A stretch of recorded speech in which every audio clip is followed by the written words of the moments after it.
Greetings. This is TK Trav, aka Travis Magus, here with LVX777. Peace to everybody on Instagram. Peace to everybody on YouTube. I'm streaming twice at once. This is monumental for me. Big deal stuff, right? Right, so today I'd like to talk a little bit about the differences between left-hand path and right-hand path. Excuse me, red circle. Left-hand path, right-hand path is above, so below. Travis Magus, LVX777. That's right. Thank you, Maxine. You're very smart, and I love you. So yeah, mainly the difference between this left-hand path, right-hand path stuff. And you know, it shouldn't be that big a deal, especially if you've researched it yourself. But essentially, regardless of what path you'd like to title yourself, the biggest thing to understand is the difference between these different universes, these different realities, right? We live in a multiverse, and that isn't what you think it means from science fiction. That doesn't mean that there's a universe full of us people and then a universe full of frog people and bird people and Pleiadians and all that other shit. That's not what it means. We're talking about abstract versus concrete algorithm. If you've ever watched a lot of Bobby Hemmett's old videos, he'd usually talk about, in reference to the Kabbalah and the universes, how there's a universe A and a universe B. One dealing with primordial chaos and one dealing with order, right? The main tree of life that we see in Kabbalah and the concrete universe that we live in would be titled as, I think he said universe B or whatever. But before that was universe A. I don't know, the A and the B I get mixed up. But the point is, there is a universe that we exist in and there's a universe behind it. All right, one deals with order, one deals with chaos. And when we talk about the multiverse, we talk about these different realities. This is more of what we're referencing. Now, when we speak of these things in terms of magic, this is more in reference to the objective universe and the subjective universe. So to do any type of magic properly and to really advance as far as knowing thyself and knowing the soul, you want to get a pretty good handle on what is the objective universe and what is the subjective universe. Now, the objective universe is what we deal with our conscious mind. The objective universe is what we deal with the five senses, everything that we can see, taste, touch, smell, hear, taste and smell and touch and hear and whatever else. Whatever the body does, the body's inputs is what constitutes the objective universe. All this tangible shit that we see. Now, this also includes the entirety of nature. This includes everybody. This includes everything. The objective universe is God. It's the God of the Bible. It's the God of mainstream religion. So this tangible existence is all one thing, right? And this is why these arguments about race don't matter, right? If I were to say something like, we're all one, this has nothing to do with race. This has to do with the fact that everything that we can experience is physical and therefore locked within the objective universe. So whether your skin is pink or brown or whatever else color, you're in the same plight. Now, the objective universe is characterized by the fact that it is mechanical and organic, right? The matrix. The objective universe is a slave to patterns. It runs on patterns. This is why I've made these videos about the etheric plane, right? And so here's the thing. The etheric, just because you're able to manipulate the etheric plane, that doesn't mean that you've escaped. That doesn't mean that you're free. That doesn't mean that you're outside of the objective universe. It's still a part of it, right? The etheric plane is still part of the illusion. So dealing with the etheric plane, that doesn't mean that you've escaped it. It's a part of it. You've just reached a higher frequency of it. You've reached a higher vibration, a higher level of the objective universe, but you're still there. So when we deal with organic patterns versus mechanical patterns, the only difference is that me- mechanical patterns, they're going to operate like clockwork, right? The sun's going to come up and go down, the moon's going to go through its four phases. You know, humans are going to have sex. No one has to teach you how to fuck. You know how to do it. You know how to stick it in, you know how to spread open and get it. That is part of the objective universe, right? It's built in. So sex isn't a spiritual thing. Sex is an animal thing. So you're feeling good, you're getting your little orgasm, and you think that you're touching the spirits and you're doing this stuff. No, that's still monkey stuff. That's still animal stuff. So that's all part of the objective universe, right? Now that's mechanical. Now dealing with organic stuff, the thing with our DNA, it is still based on patterns, and it still has the patterns from our ancestors and parents and all that other stuff. But the difference is that DNA has the ability to adapt to what's going on in the present moment. So DNA is able to change and upgrade and adapt with the patterns that are going on, but it's still locked in the objective universe. So to really get to the subjective universe, we're dealing with what's going on the inside. The subjective universe is our filter on this physical plane. The subjective universe deals with the layer that we place on the world, what we call good and bad, our likes and our dislikes. The subjective universe is a little bit closer to ultimate reality. It's not quite ultimate reality yet because we're so filtered by our experiences in the objective universe.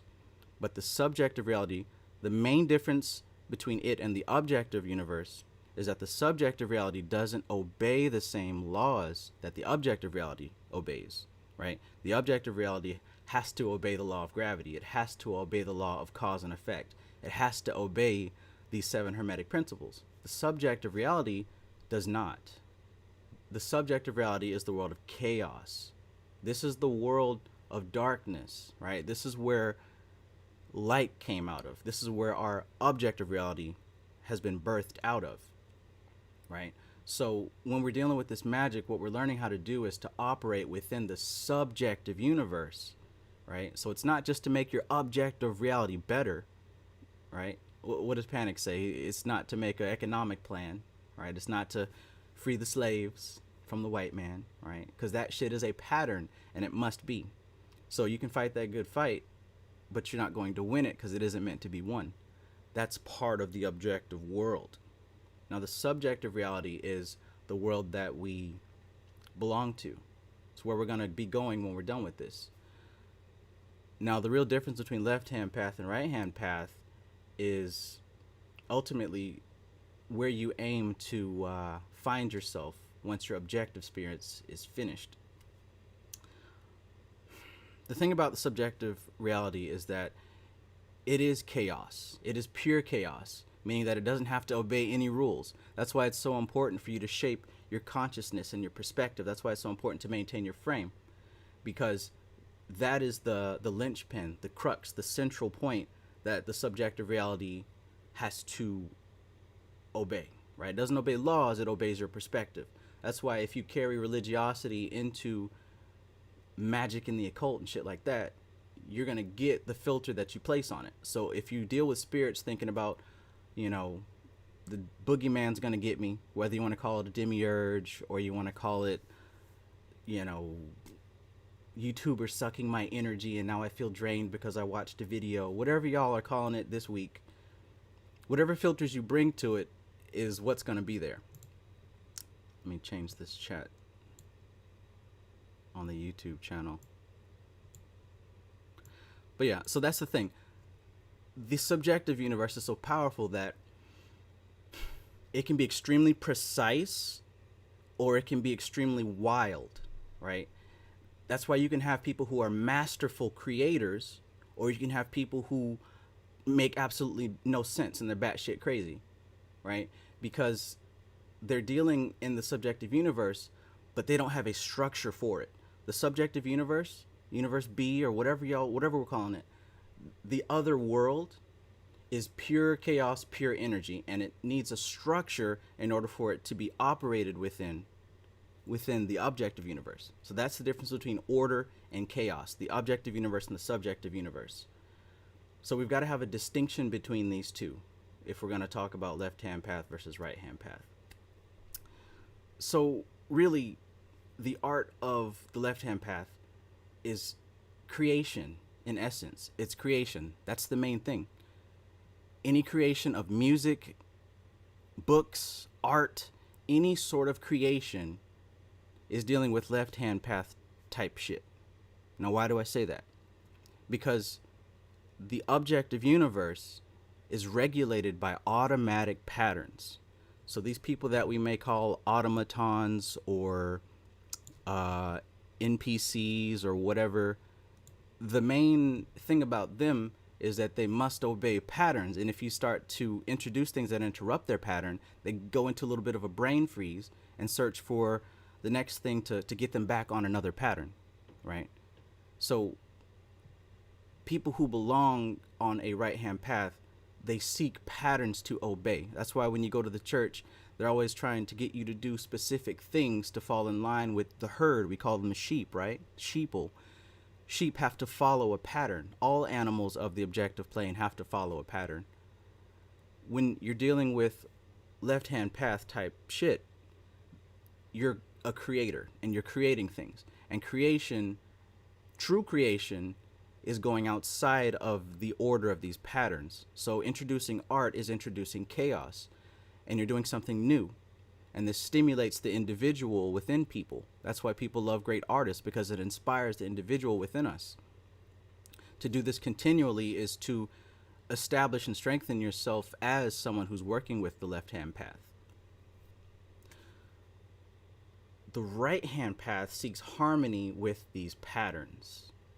The left-hand path seeks to create its own pattern. It seeks harmony with the soul, with the psyche, right? But before you can seek harmony with your own soul and your own psyche, you have to get to know it first. You have to create it first. You have to get out of the patterns of the objective reality and into a new pattern of your creation.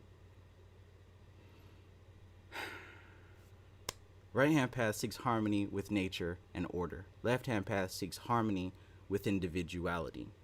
So even though we're talking about the tree of life and the structure of everything, none of that exists.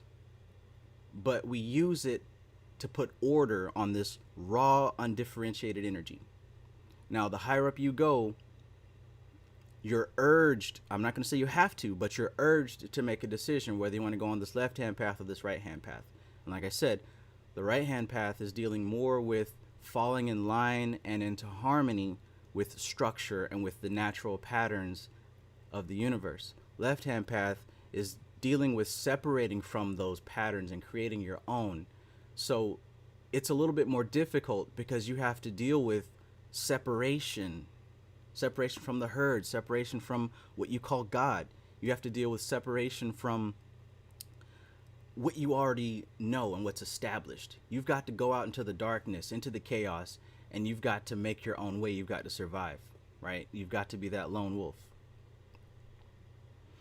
We're dealing with static versus dynamic, because when you talk to Christians and other religious people, when you talk about heaven, what's going on, right? You're being reabsorbed by God, right? Any way you slice it, it's going to end up with a reabsorption, right? You're going to sit in heaven all day playing the harp. In other words, you're being confined into a position. You're becoming a part of a structure that's already there. And it's safe to think about going to heaven and becoming a part of what's already established. It's safe, and there's nothing wrong with that, right?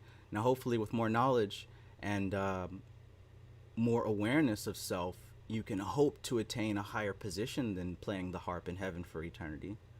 But, you know, I don't care. Do what you want. With the left-hand path, you're learning more about the art of this creation and the art of the stability of mind or the psyche or the soul, so that when you get into this realm of pure chaos, you don't lose yourself, right? For a left-hand path practitioner, this experience in the objective reality deals a lot with getting to know exactly who and what you are, learning that you actually aren't anything and what that means, how you can sustain yourself, how you can maintain yourself. It's not easy, right? If anyone tells you it's easy, they're probably trying to sell you something. But I think that understanding these terms helps us to understand what's the next move, you know?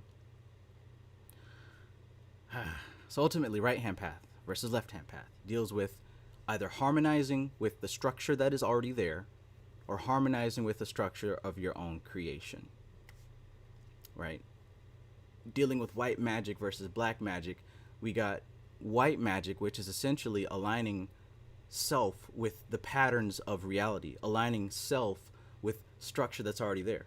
So when you talk about Christians, you know, wanting to pray for you, they're praying for your alignment with what's already there. When you're dealing with left-hand path, when you're dealing with black magic, you're dealing with forcing the objective universe to align with a pattern of your intention, right? You're setting out an intent, and you're utilizing symbols, you're utilizing different things to trigger what's inside of you to make the objective universe fall in line with what you've got going on. So, yeah, that's ultimately the main thing that I wanted to express here. Now, obviously, I didn't mention anything about the middle pillar, because hopefully you can put two and two together. Like I said, the higher up you go, it's not that you have to choose, but it's going to kind of, the experience itself will kind of pressure you to make a decision.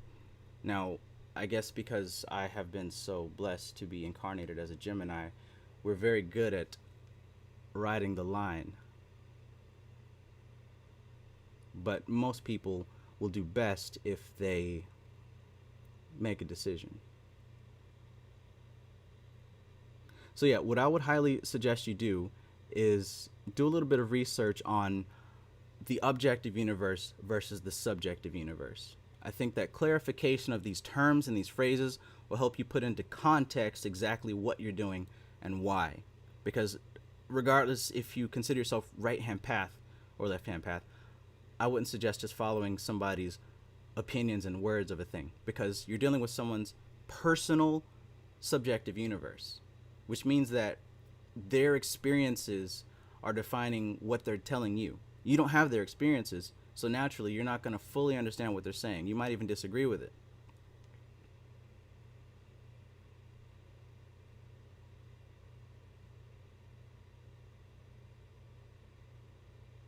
And again, if you're seeking harmony with nature, that's absolutely fine. Do that, right? I'm not here to say that something's right or wrong. There's other YouTubers and Instagrammers to tell you to do that.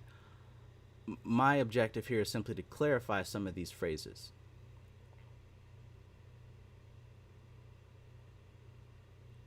Greetings, greetings. The subject and the objective. Yeah, subjective reality and objective reality. Those two phrases. And hell, the best place to look at this stuff is from some of the authors of the left-hand path. Michael W. Ford is a great suggestion. Some other people don't really come to mind readily, but that's a great place to start. I'm sure Dark Sorcery here, 666, can add some suggestions. Ultra Instinct X9, peace, bro, I see you. Godflow93 says, left-hand path equals cutting the umbilical cord attached to God and becoming your own God. Essentially. Ultra Instinct X9 says, I've been confused and my ego has tricked me, etc. But left-hand path is the way. If that's the way for you, that's the way for you.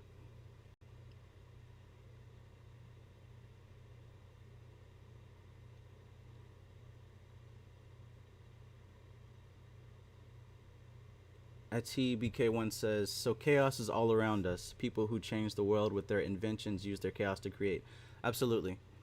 Absolutely. Any creation, any artistry, any act of going against the patterns that have been already set up is utilizing the work of left-hand path to some degree, right? Of course, you could do something more or less, but any creation is an art of chaos.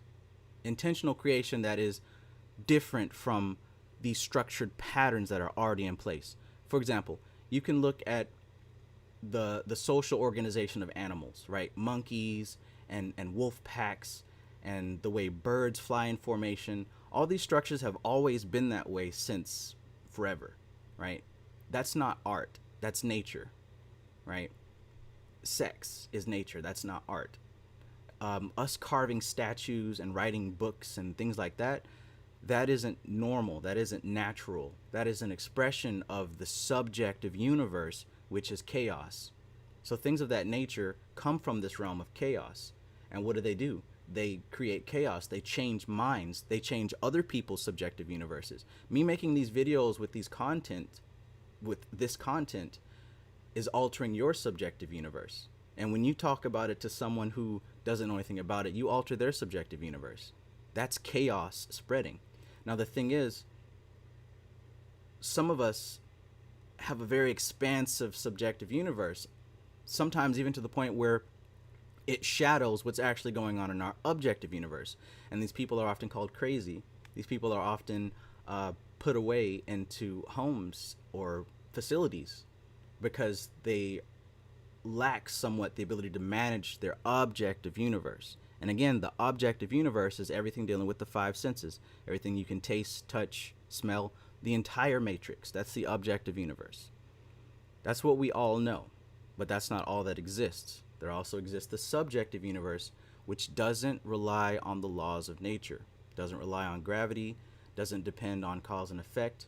It depends on your perspective. It depends on your consciousness. Now, consciousness is not an entity. Consciousness is a faculty, meaning that consciousness is something that you do. It's not your thoughts, and it's not your responses to the objective universe. Consciousness is the experience. Now, the subjective universe, the world of chaos, the world of the unseen, the world of darkness, the world of magic, this has everything to do with that perspective. So if you bring a framework into the subjective universe, dealing with things like good versus evil, that's what you're going to get. If you bring fear into there, that's what you're going to get. If you bring confidence and the will to grow, the will to be, the will to become something more than you are, you're going to get that from the subjective universe. This is why mindset is everything. You're dealing with raw chaos.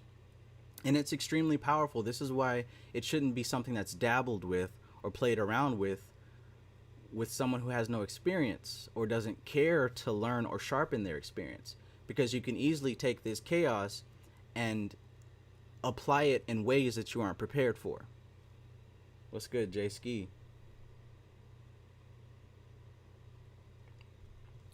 So yeah.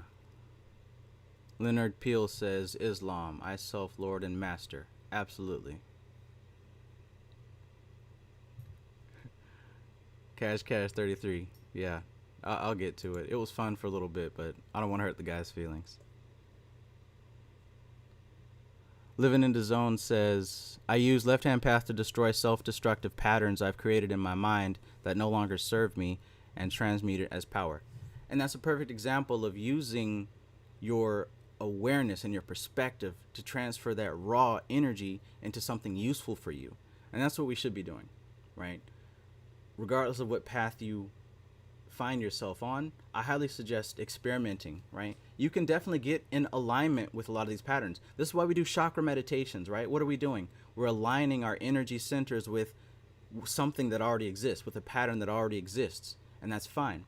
But I also encourage doing something that maybe you haven't read about, doing something that you just had an idea to try, right? There's no rules or laws saying that you can't try to make up something new. If it works, stick with it and develop it. If it doesn't work, drop it and go to the next thing. What's good, Ben Frank? Chocolate upgrade. Peace, peace. You Jax J, good to see you. What's good, Zay Zooming? You Jax J says, how can I say something and be confident that it'll come to pass? Well, you've got to remember, every cause has an effect. Take the time constraint out of it. Don't say every cause has an effect, but it has to happen tomorrow or next week.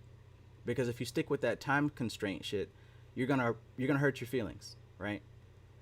Every cause has an effect. If you set an intention and you make an action to correlate with that intention, it will produce an effect, right? So for you to sit there and doubt, well, maybe, well, what if, well, I don't know, that's a waste of time. You should have never even came up with the intention in the first place.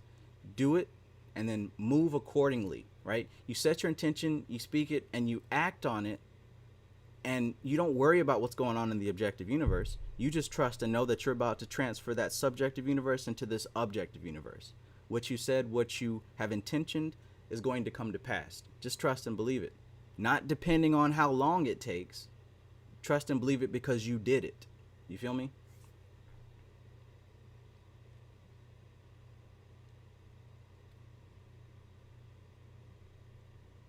Oh yeah. Peace, Harmony 9.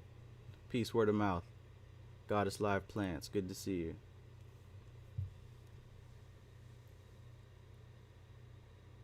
Oh yeah.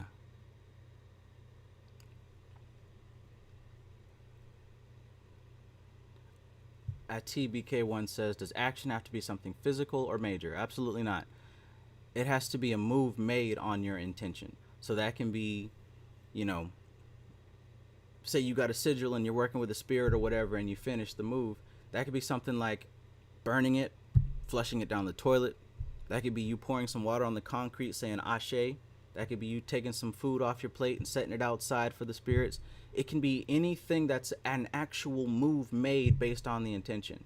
So there's no hard, fast rules that say this is this and this is not this. But it's making a move in confidence based on what you've done. Lorenzo Mincy says, have you seen Brother Panic's new video on how to die? Yes, I have. I saw both of them. And here's the thing. If you don't know who you are, if you don't know your own power, your own ability, if you've never meditated... Excuse me, red circle. None of that Paying matters. viewers every time I... Right? None of that matters. It's entertainment. It's entertainment if you're not going to use it. And I don't do this stuff for entertainment. So, I mean, yes, I have seen the video, and there was some interesting info there. But as far as we're concerned, like, did you see something in there that you can use? If you did, focus on that. Dig deep into that. But as far as did so-and-so copy this person, that person, that literally is not worth my time.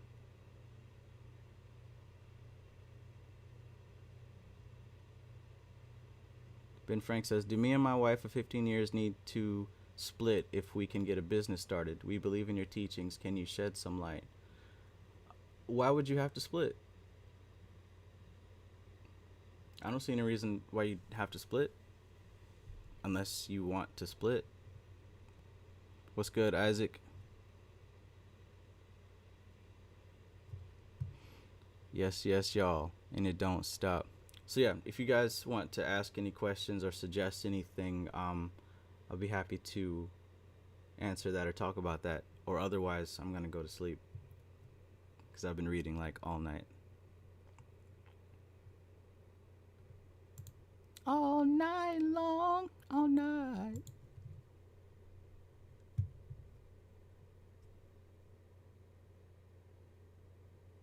Okay, we can't. We think it's dark energy. I don't think I understand your question really. I think there might be more to what you're asking me. Yeah, I mean, if you can clarify, that would help. But otherwise, I'm not too sure exactly what you're asking me. Ascended Master says, can you draw sigils on lines of paper? What do you think? That's the question I should be asking you. Can you draw sigils? And can you draw them on paper?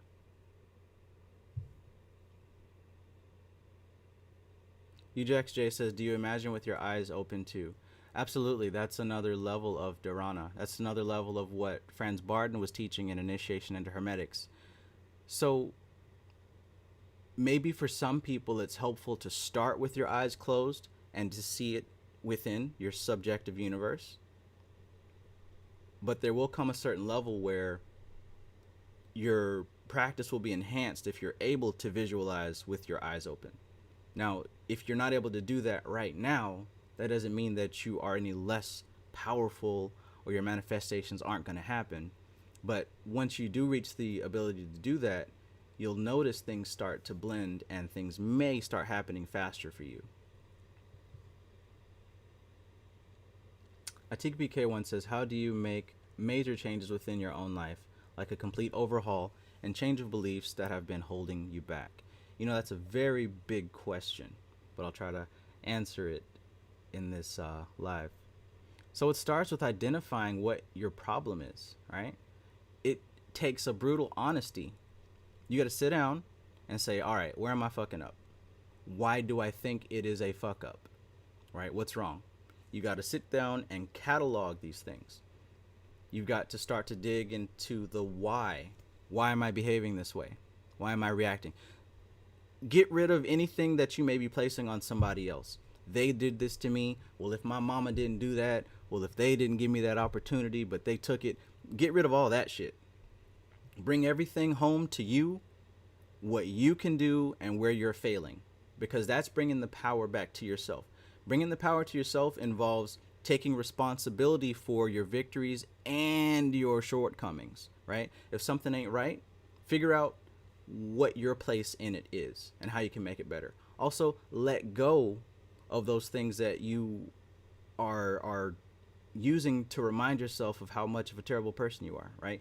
Failures and mistakes and all that shit. Get rid of all that. You are not what you have done. You are who you are right now. All the shit that you've done in the past is done. You can't continue judging yourself off of that stuff. Now, after you do that, and simultaneously with doing that, you've also got to figure out where you want to be, right? There's a reason why in those videos that I've made, it starts off with visualize what you see for yourself, because that is probably the most important aspect of work in Magick. That's taking a hold of what's going on in the subjective universe. You're creating, right? You're creating where you want your life to go. You hold that vision in your mind's eye, in your third eye, right? You add as much vivid detail as you can, where you want to be. What does it feel like, right? What's it feel like being in that car? What's it feel like knowing that you got it all paid off? What's it feel like knowing that you got money in the bank? What's it feel like knowing that when you go to purchase this thing, you don't have to double check and say, oh, can I afford it, right? What does it feel like to live in that frequency? Visualize it, meditate on it, be there, put yourself there right now, and then act as if you're there. Now, I'm not saying go out and spend a bunch of money as if you're there. I'm saying act with the mindset as if you're there. And what you find is that frequency starts to attract opportunities to make that thing real. That subjective universe will begin to find ways to express itself in the objective universe, right? So you've got to do a cleanup of the past, and you've got to start structuring the future. And those two will start to blend together if you're diligent and you stay consistent with it. If you just try it once and then give up to it because it's too hard, that's not going to work for you. It's going to take consistency. What's good, Ophucus? What's good, Sirah? Oh, yeah. J-Ski Low, the power of manifestation is real. You know it, bro. You know it. Wisdom Square says, have you practiced and found success with vampirism, digesting negative energy from others so it becomes positive for you? Absolutely. So much so that it's on an automatic process. Yeah. So all energy can be transmuted into anything. Also, all energy has two directions, right? It has a positive direction and a negative direction. It has an electric and a magnetic. So when you're dealing with energy of any type, whether it's somebody else's funky negative energy or somebody's positive wonderful energy, either one of those energies also has an electric or magnetic stream. If you're dealing with somebody with negative energy, you can still use it and transform it to something for your benefit. But it all works on that linchpin of consciousness, how you structure it, how you see it. Because when you're dealing with things like energy and frequency and all that invisible shit, it starts to escape the laws of the objective reality. You're going into the realm of chaos, which means to a degree, anything goes. Which means that if you structure your mindset in specific ways to make reality work for you, you can transmute any energy for your benefit. Read the Kabbalion, the 7 Hermetic Principles. Lots of great information in there to show you how to do that.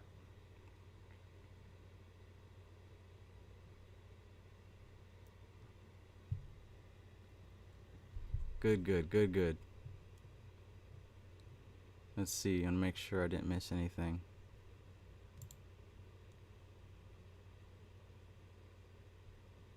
QAnon Save Our Children says, I hate vampires sucking me dry. Yes, and if you can't escape them, then turn that energy around. You very much have the power to do so. If you can be drained, then you can also do the draining. Everything works both ways. No one is a complete victim of their circumstance, unless you can't find a solution. But there's always a solution. It just has to be found. What's good, Dreamwise? Let's see, just going through the comments here.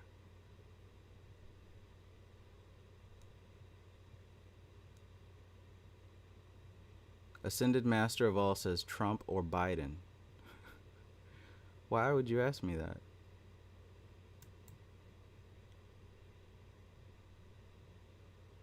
Let's see.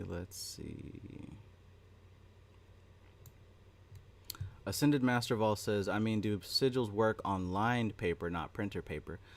What matters more than what kind of paper you use is the amount of concentration and focus you're applying in your ritual. None of the tools matter whatsoever.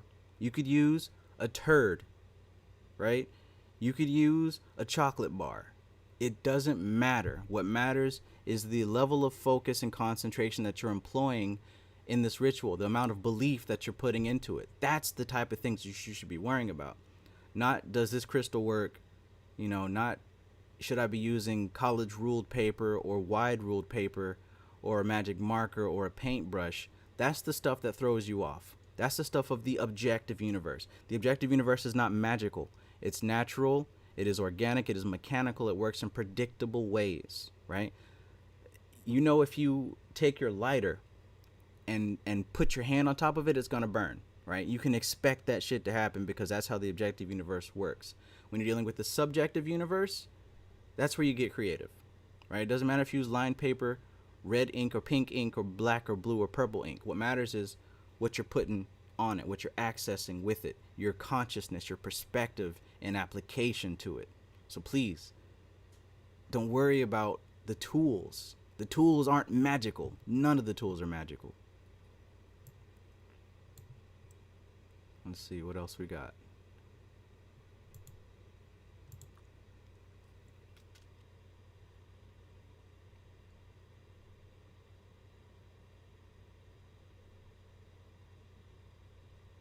Oh, yeah.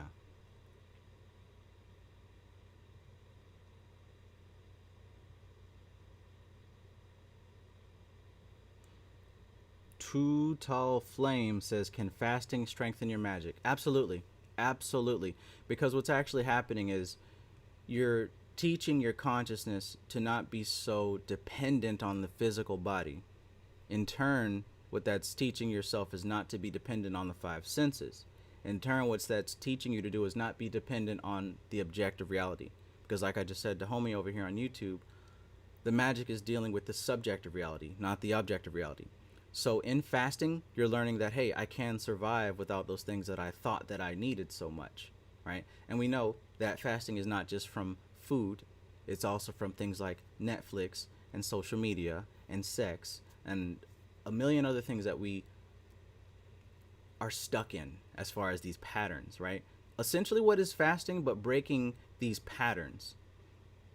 In psychology and hypnotism and trance states, one of the fastest ways to transition a person is to introduce a pattern interrupt, right?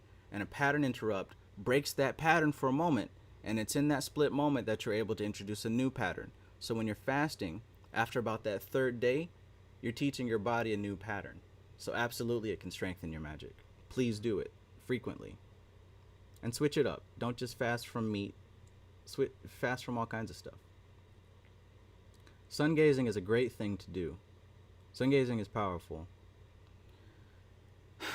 But the thing is, there's going to have to come a point where you transition from the objective reality to the subjective reality.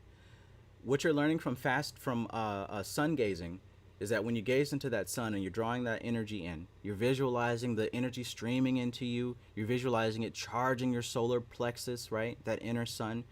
And you come out of it feeling energized, feeling super duper, right? Feeling fabulous. Your skin's glowing, melanin on fleek, right? That's awesome. But there's going to come a point where you're going to realize that that sun out there is only a reflection, or should be only a reflection, of that sun in here, right? So there's going to come a point to where that sun gazing activates something in you where you are energized by the inner sun. Look, honestly, I sleep through the day. I'm awake all through the night. I don't really see the sun, right? So staring at the sun doesn't necessarily, it's not what your spiritual growth hinges upon. It helps, but it's to teach you that you can draw energy from anything, right? So the practice of sun gazing should be preparation for drawing energy from your solar plexus, right? I'm not saying stop doing that. Please continue doing that, but also learn to draw energy from your inner source. What's good, Priestess Parlor? What's good, Platinum Soul? Oh yeah. Atik BK1 says how to disidentify from your mind in order to use it rather than be used by it. Probably meditation, right? Probably right. See, the mind and the body and everything to do with the objective universe is regulated by patterns. I can't stress that enough. That's what the Matrix is. A system of patterns. Everything you do is a pattern. You wake up at a certain time, you eat specific things, right? If you pay attention to yourself, you're going to notice patterns that you haven't noticed before, right? Log what time you have to go take a piss every day, right? Log what time you start to get horny. Log what time you start to get angry. Log what time you start to have these changes in your body. And you're going to start to see patterns and cycles, right? In order to disidentify from your mind and use it as opposed to being used by it, you've got to first identify where you are. You can't go anywhere unless you know where you're at first, right? So know thyself is the primary law. Look at yourself, analyze yourself, chart things, write things, take notes, and then decide where you want to go from there. You can't go anywhere unless you know where you're at first. So how to use your mind instead of be used by it? First, learn about your mind. Know thyself. Learn about your patterns. Learn about your triggers. Why did you get upset, right? Why did you shift into another state? So here's the thing about psychology. Richard Bandler told us that human beings are constantly seeking to go into a trance. Every moment we're seeking trances. Every time we cut on our phone and go to a different app, we're looking for a different trance. Trance doesn't mean, oh, you're floating like a zombie. We're always in a trance state. I'm in a trance state right now. You're in a trance state under the sound of my voice right now. We're all in trance states. When you play your video game, when you go hang out with your homies, right? Everything is a trance state. And what we can't stand is when we're alone, right? When we're not in a trance state, when it's quiet, because then we have to deal with these thoughts. If you can become acclimated to that, then you'll start to learn why your mind is constantly trying to push you into a different trance state, because it's running away from something, right? The human mind is regulated on a binary system that is running towards pleasure and running away from pain. If you can identify your pain points and your pleasure points, you can start to understand your operating system. Oh, yeah. ForPrimary.an says, this nigga cool. Appreciate it. My grandma asked, why do I have to have these devil horns on all the time? Well, it has to do with a word called antinomianism, right? A lot of times what you'll see people that work with the dark arts do is they often identify with and associate with evil imagery, right? Now, on one hand, it is meant to cause a pattern interrupt to certain people who are locked into cycles because, look, symbols mean something to people, right? When you see somebody with devil horns, symbolically that's going to trigger a thought in the back of your mind. But what it also does for the practitioner is it helps to upset these patterns. The more that I see myself as a devil, as a Satan, the more that I can disidentify with things that I thought that I was, or even what I thought the devil was, right? We are no thing. We just think we are. If you can become fluid and flexible and become anything, you start to learn that you are actually not what you think you are. When I start talking like that, it always sounds so weird, but I know what I mean, and I'm pretty sure some of you do too. Yes, meditation is a break in the pattern. Okay, what's going on over here in YouTube?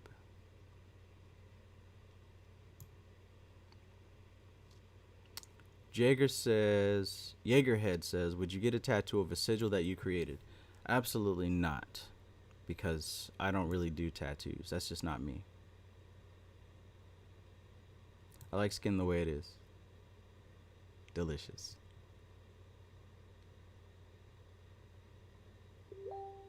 Ezekiel Telltale Heart says, so happy to have caught this live. Me too.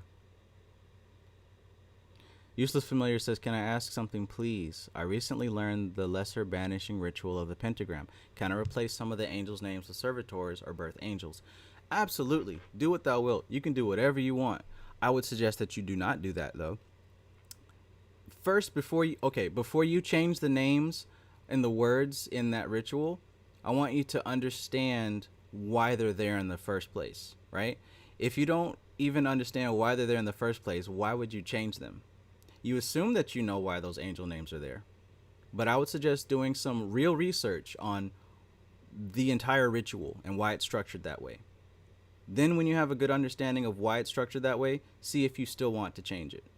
Because what you're probably going to find out is that you feel some type of way about the phrase Yahweh and Jehovah and Raphael and Gabriel. You probably think all that's Christian. Well, understand that it's very symbolic, and it is symbolically representing certain things.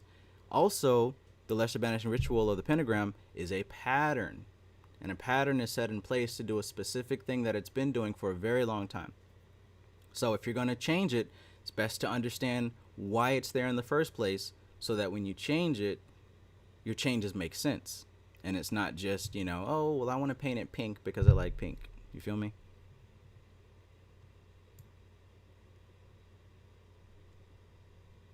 What else?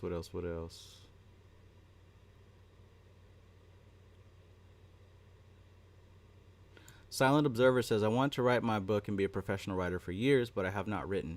How do I break that?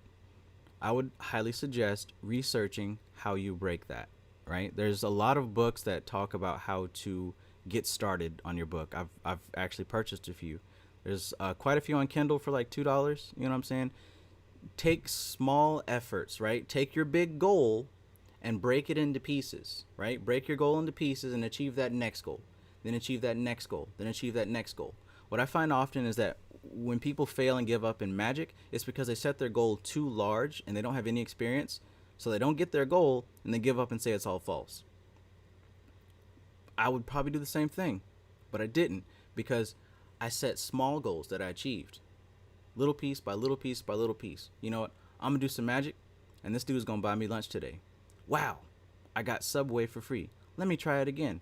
Wow, it worked again. Well, let me try this. Let me try this, and let me expand it, right? It's a thing called the sphere of availability. You want to expand your sphere of availability.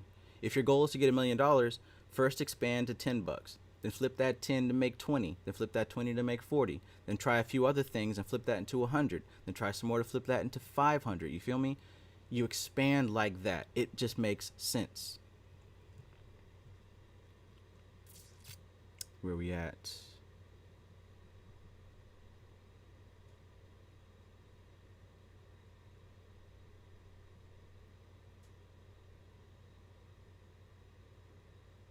Oh, I can't answer that question.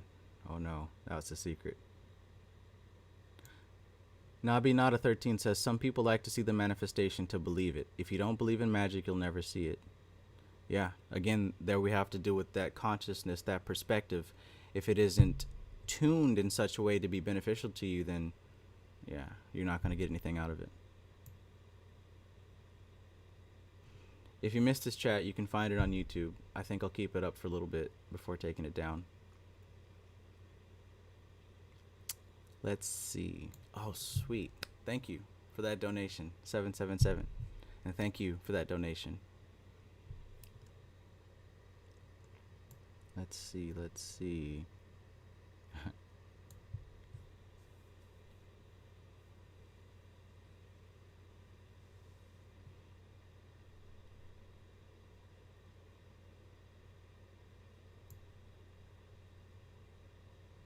QAnon, I can certainly help you with that. But I would It's highly 3 o'clock. suggest you ask yourself why exactly you want that particular spell.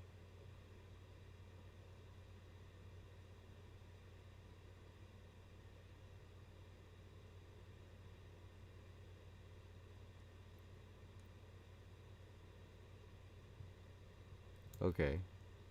All right.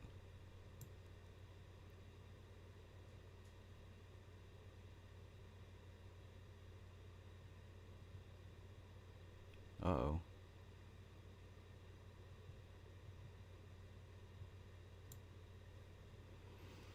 Mystic Moons asks, "Hey Travis, quick question. What are your thoughts on creating a servitor as a business with the logo as the servitor's sigil?"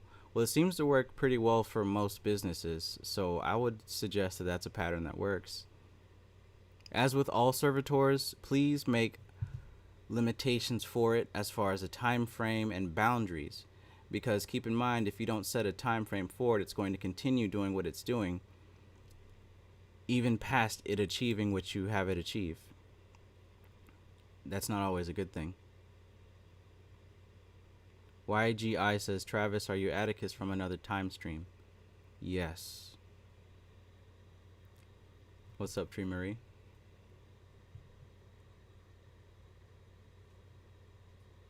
Uh-oh, it's going too fast.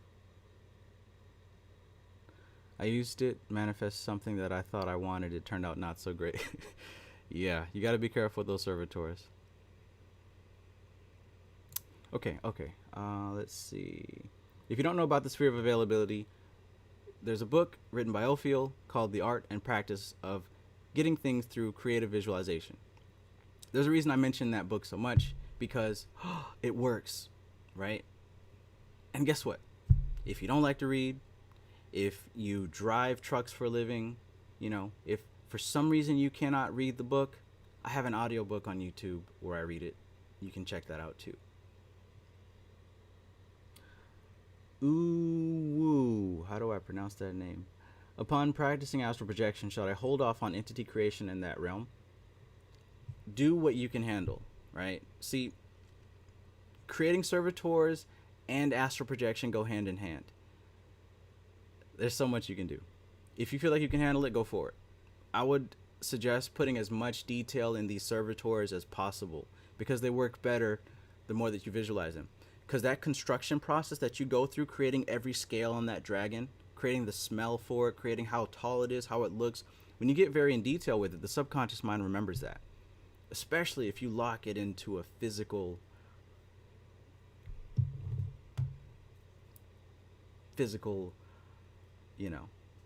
thing. While you may see My Little Pony, I see something entirely different. Greetings, snails and shrooms.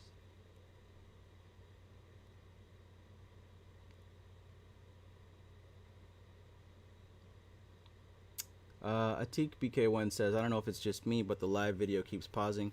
That's fine, bro. Like I said, you can check this out on YouTube. It'll be there for a little bit.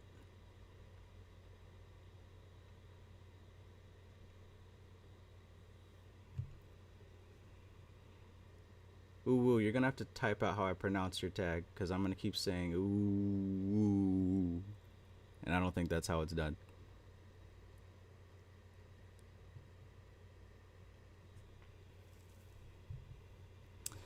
Chloe Nisi says, "I feel like I have the same energy following me throughout life. It can be a friend or a potential mate. The energy, or whatever it is hell-bent on making me feel worthless. I hope I don't sound crazy, but as soon as I get rid of that energy, it comes back in another form. I know people are a mirror, but it feels like this is different." Well, it probably is different. It's also probably not. Like I was saying a bit earlier, it'll be best to identify what exactly is causing this feeling to come on. What is the trigger? Notice when it happens what triggered it. If you can start to identify the trigger, then you can start to identify the source. Identifying the trigger is going to be a huge step in shifting from feeling that way to not feeling that way anymore, right? There is a reality where you don't have to go through that type of suffering anymore, but it starts with paying attention to yourself. When you catch yourself feeling that way, be aware, be in the present, be here right now. Notice when you're feeling that feeling of sadness, of worthlessness. Notice what triggered it, and keep into account every time, so you can start to see the pattern. It's a cycle, right? Once it starts, you get sucked into it. In order to cancel that pattern, you've got to notice what causes it first. It's very important. If you can figure that out, you can break out of it. It doesn't take any sage burning, no mystical spirit summoning. Notice the trigger.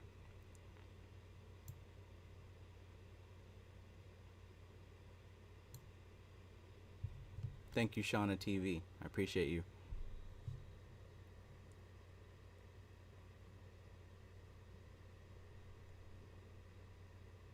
Okay. James Jeremiah says, thanks, Travis. I am being patient with myself going forward in my magical practices. At times I become impatient, as we all do. As we all do. Jam1Gonix says, can you talk about release your humanity? Well, I kind of have been, but yeah.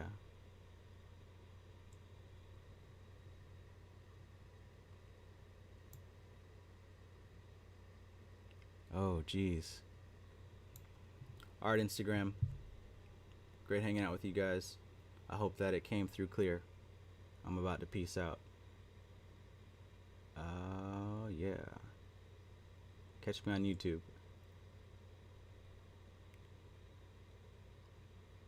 How do you end this thing? Oh, there it is.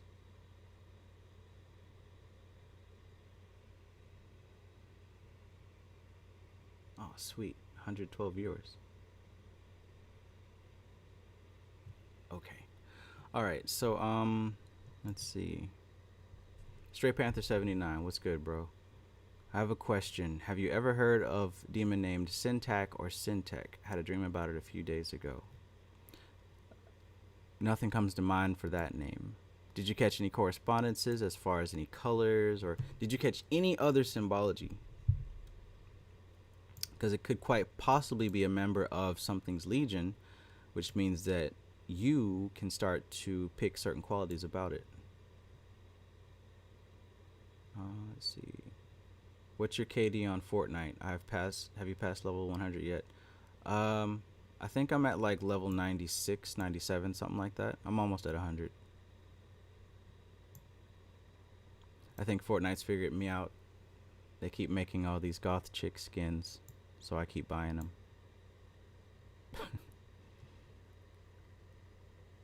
Godflow93 says, how long would you wait when you don't see your magic working to try a different methodology?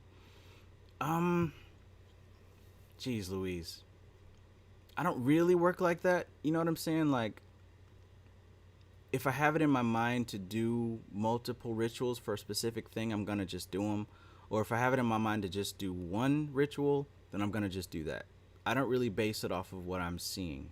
Not so much anymore. I'm so confident in what I do that I just do it and I know it's going to work. Like, I don't really base it off of, is it working yet? Because it's not, I understand that it's not up to me or my conscious mind, the time frame. I don't do time frame magic anymore.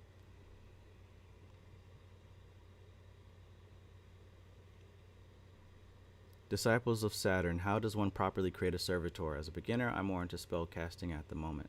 That is a very arduous process. There's quite a few books. If you check the last video I did as far as, what was it?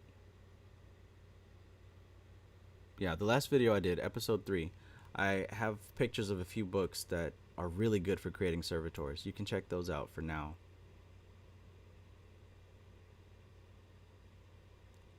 Do you have experience with the clavicula of Nox? I do not. Disciples of Saturn says, could I use mushrooms to overcome my mental and subconscious limitations? Yes, you can. You can also do it without mushrooms. It's even better if you're able to do it before you take mushrooms. Because like I said, you're going to carry your framework with you into the next realm. So if you got a fucked up framework, you're going to carry that with you no matter where you go. So it's best to fix that framework before you take it anywhere. It's better to take a functional framework into that subjective reality. Because then you can handle yourself more properly. Chloe Nisi says, thank you. I will take your advice. More shadow work. Always shadow work. Let's see. Ascended Master of All says, some secret government organization shot down a UFO. and pulled out 2 black pilots. Did you hear about this? I did not hear about that.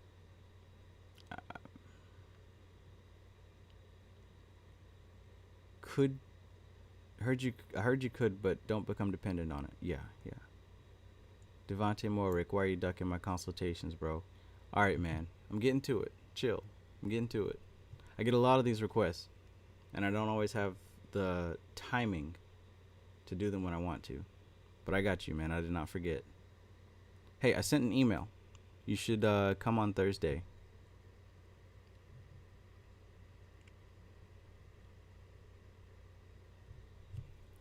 Quincy says, just know it's been following me for a while, and sometimes the person looks identical to the last. Yeah. I'm not going to say it is or isn't anything because, you know, I'm not in your head. But, I don't know.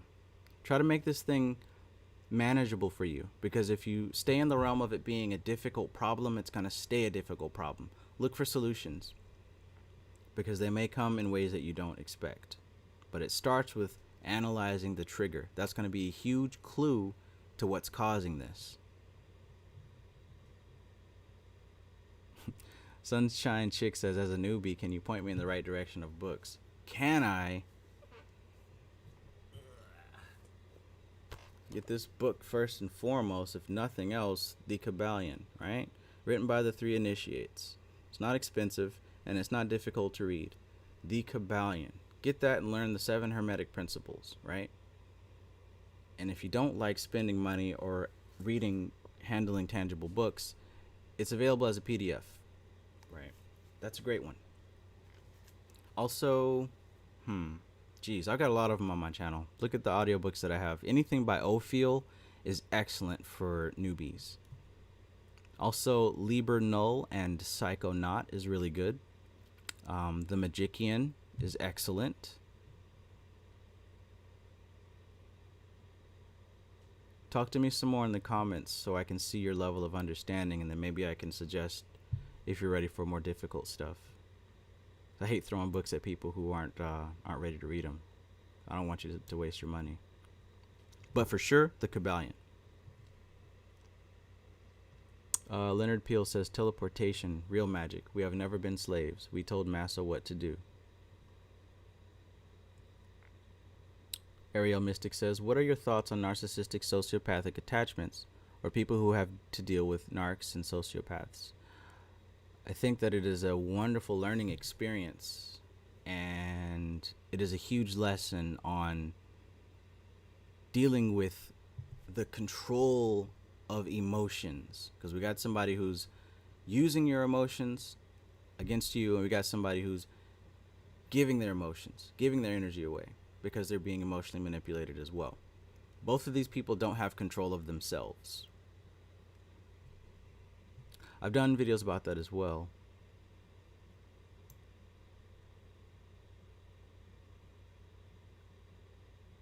Ascended Master, answer my questions. I know you see them. I'm putting you on the spot.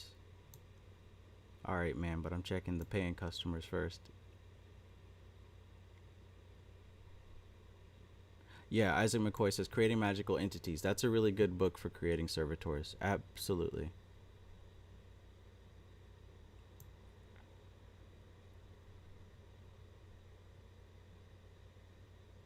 Leonard Peel. So above, so below. Symbology is the language of the gods. You walk in the shoes, God, with right and exact actions. Yes. Jenny says, looking really good, TK Bunny. Thank you. What's good, Matt Watson? Yes, it's spelled Ophiel, just like the spirit of Mercury. Ophiel.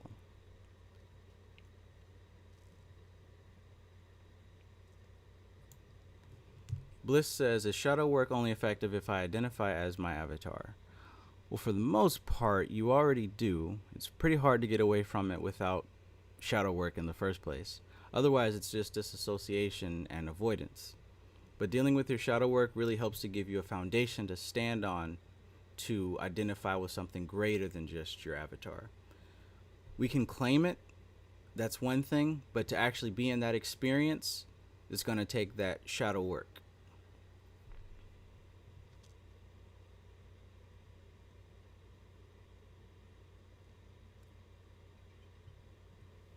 Ooh-wee.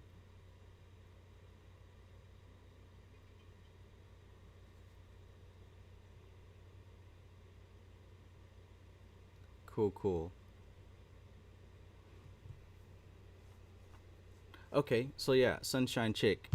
Honestly, if you want to get started as far as learning how to do this stuff for yourself, a big shortcut, not shortcut as far as an easy read, but a shortcut that's going to get you right to the point. Go to Initiation into Hermetics by Franz Barton, right? Even if you don't finish the book right away, it's going to lead you through to practices that are going to help you develop psychic ability, right? And this is important and paramount to learn how to master these planes one by one.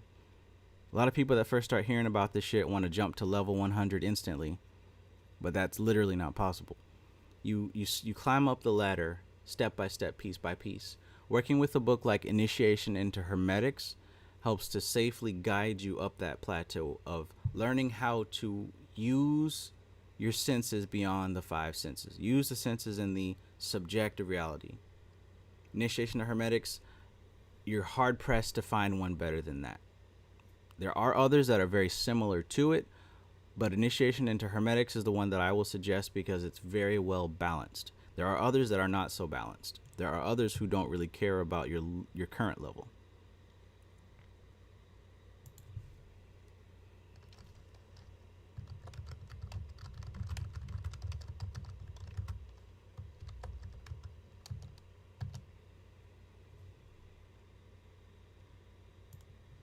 All right.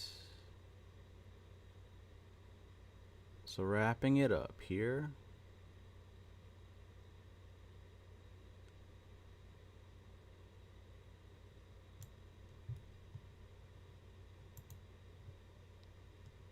So yeah, Ascended Master, you're asking me about aliens being discovered and that they're black. I mean, you know, that's not really something I follow, so I can't really answer that question. I don't really believe in outer space like that, so that's already pushing red flags on my BS radar.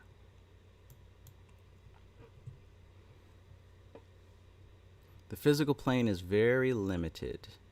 Intelligence from other entities more than likely is not something that is physical. If we can understand it, it's probably not what's going on. You know what I'm saying? When we're dealing with higher intelligences and these extraterrestrials and shit like that we talk about, it's not going to be something that you saw in a movie. It's not going to be two black dudes flying in a spaceship. It's going to be something more bizarre, right? And it's not going to be something that the government has a handle on. These type of things extend beyond human structure. If I'm talking to you here about the objective universe and how everything physical has to be regulated by patterns and how most people don't operate beyond the first two chakras, right? Including everybody that you know. If that's the world, then why would you think that higher intelligences don't operate way past that? You know, if anything, this is more like an ant farm. So I don't think that there's a spacecraft with two black dudes that crashed and the government pulled it out and it's this big conspiracy. That sounds like entertainment. Was I there? Did I see it? No, I didn't see it, so I don't know. If you were there and you saw it, that might be a different story. But that type of information really, it can't help me on my growth in any kind of way. Like, it sounds cool, don't get me wrong, but I can't do anything with that.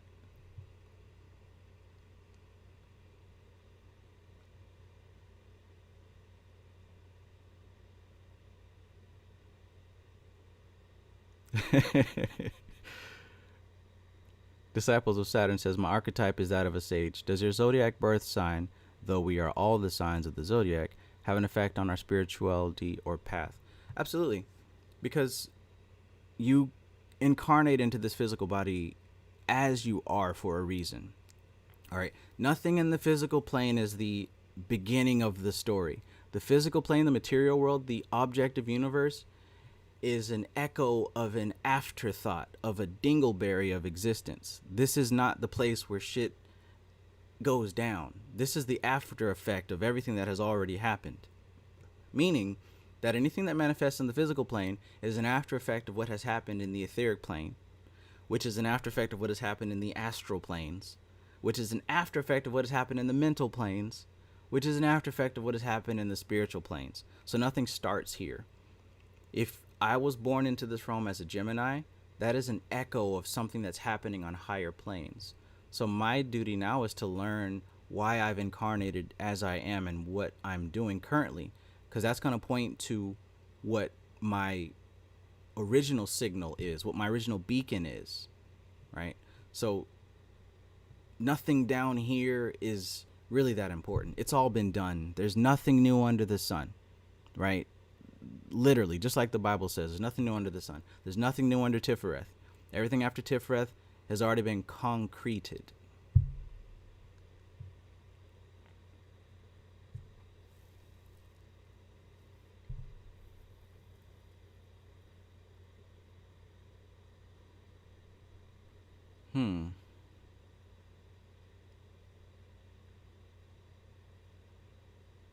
Leonard Peel says, Ascended Master, do you think it's plausible for women to qualify as a master teacher? So here's the thing. Who's doing the qualifying? Right? Who's doing the qualifying? Stray Panther 79 says, the closest thing I've met to an alien was me. Absolutely. Right? Because these things that we call aliens are not physical. They can choose to take a physical form if they want. Right? I really don't want to get into it. What's the difference between white and black magicians? You're going to have to go to the beginning of this video because I did answer that part. One deals with aligning with patterns. One deals with creating patterns. QAnon Save Our Children says, I know only aliens, not so many humans. I know a lot of humans. It's a lonely world out there. Tony B says, the sun just changed polarity. Science calls it solar cycles. Those in the know see the sun as a living being, and its 11-year cycles are heartbeats. Absolutely. So the sun, the physical sun, is an echo of the realm of Tifereth. So really, that information we can't do anything with. But if we look at it symbolically, right, it has a message for us. It has something to do with something that affects us, right? You got the number 11. You got the fact that Tifereth is undergoing cycles, right?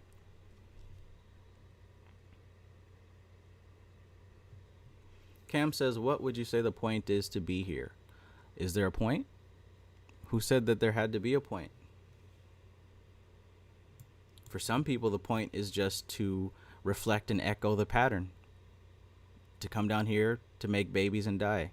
To come down here to pay taxes and die. That's the point for some people. You know, that's not the point for me.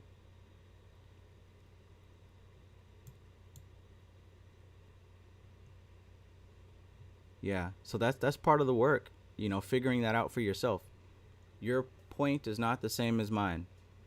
Some people, yeah, that is their point, to just die, to pay bills, to have kids, to continue creating more flesh vessels. No, it's not something that can be answered right here in this chat. It's something that you have to dig for, that you have to work for. The answer is going to make you prove that you want it. If you don't really want it, you're not going to find it.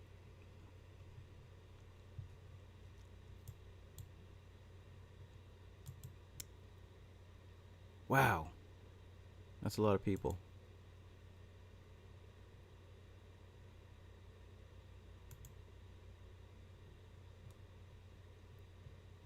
Chloe Nacy says, did we really choose to be here? Some. Right, some. Geez, it's kind of complex because you have some animals who evolved and kind of earned the right to be human. And you can kind of tell because there's a lot of people that act like animals. And then you have some people who didn't quite make the grade on ascension, so they're having to come back and complete their cycles. And then you have some who chose to come back to help some of the others move up a little bit, to help some of the ones who used to be animals learn what it means to be human. Some who came back to help those human who were lost become ascended again. It's more complex than a cut and dry answer.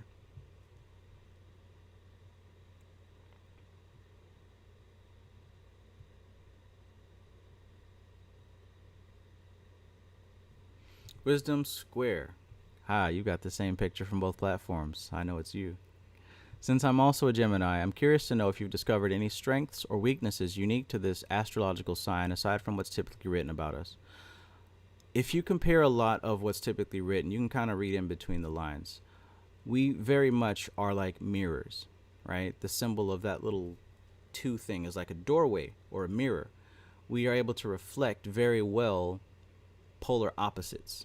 So in my particular case, talking about this subjective universe and the objective universe, we're able to kind of stand on the threshold of two places. We're able to flow without making a concrete choice because we have two people looking from both angles. We're able to see things from multiple angles.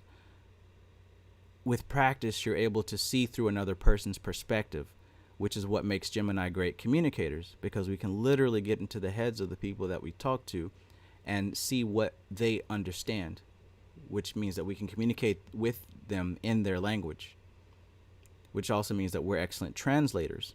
We can go to the other side and come back with proper information. So Gemini has a lot to do with communication and a lot to do with seeing both sides of the equation, both sides of the argument. Let me know if that answers your question.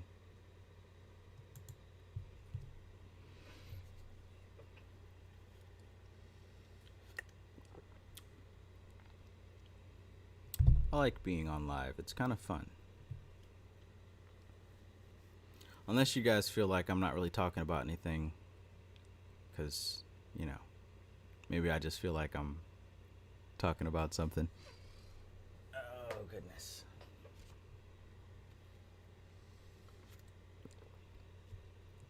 Does anyone else have any questions in the chat, or has everything been discussed so far? Because it's been about an hour 17.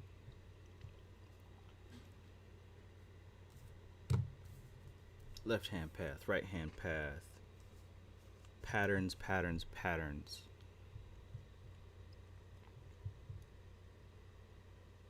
Cool, cool. Makes a lot of sense. I relate to that for sure. Awesome, awesome.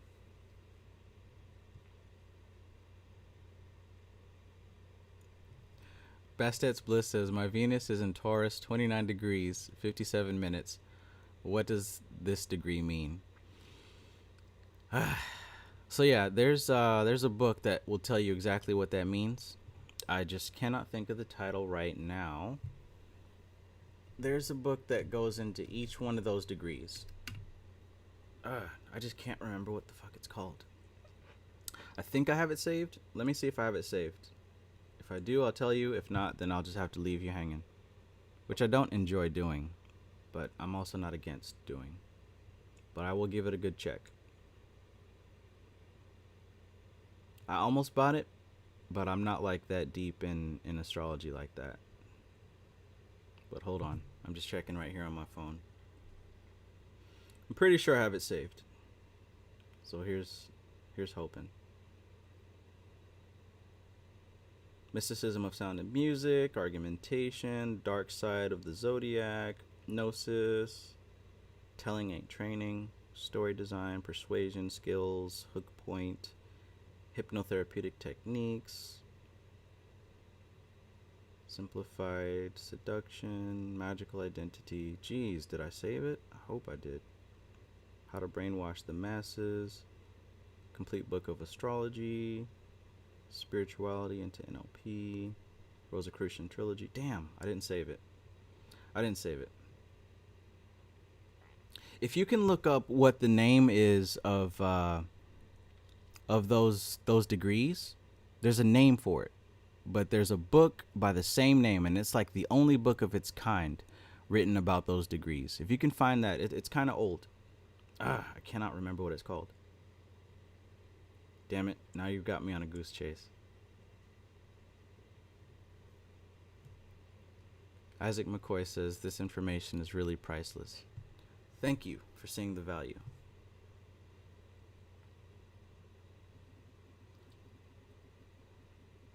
What are the degrees of the zodiac called? We're going to find it. Just me and you. Okay, Decantes. There's a book about the Decantes.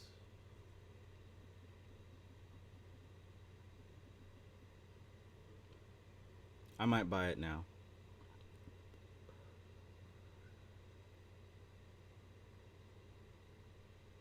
Okay, there's a few. I think this is it. Decant, A Full View by Grebner. This might be it.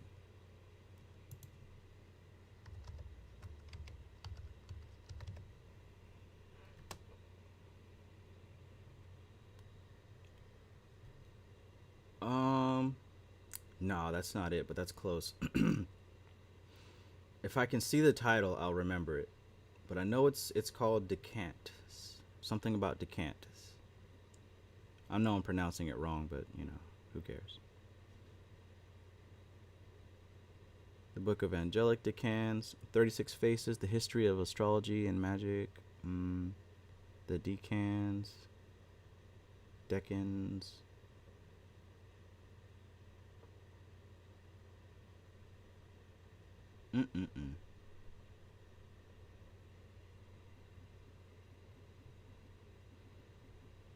But yeah, that's a place to start. If you can just look up the different type of decans, then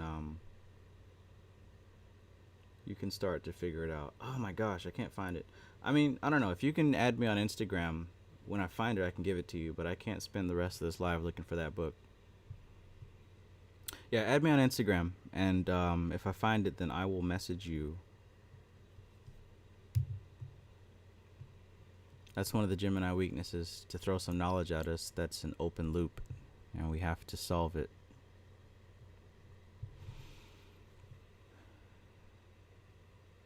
Muta KSB says, question about hair and spirituality. I grew up being told that you're not supposed to throw it away and that you should burn it or bury it. Any thoughts on that, or what power hair holds? Hair can hold a lot of power if you know how to use it. Jeez Louise, hair can make some people do some interesting things. But like I said earlier in this live, all energy has a two-way stream, electric or magnetic, right? You can pull and you can push. Just because somebody has your hair, that's not necessarily a bad thing. Yes, they have the option to pull from you and make things happen, but you also have the option to push, right? So just like it could be something that can be used to control you, it can also be used as, you know, a remote radio device type of thing. It's up to you, really. If you're walking around scared that someone's using your hair, you're definitely magnetizing whatever they're throwing at you. But if you understand that it's an extension of yourself and you radiate outwards, then it's definitely that.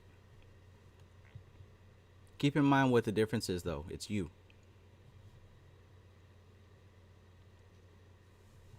Jake Smith says, just tuned in, much love and always. Maybe unrelated, but I find myself astral traveling based off a common knowledge and based off my own memories and happenings.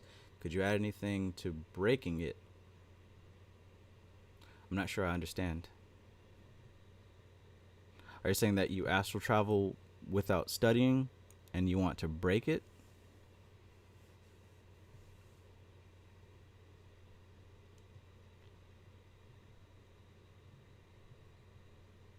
Maybe.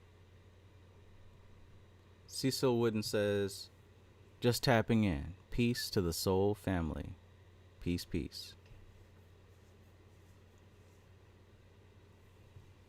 Well, yeah, most of the meat of this discussion was in the very beginning. So if you're just tuning in, I would highly suggest checking out the beginning of this video. You know, once it's finished and all.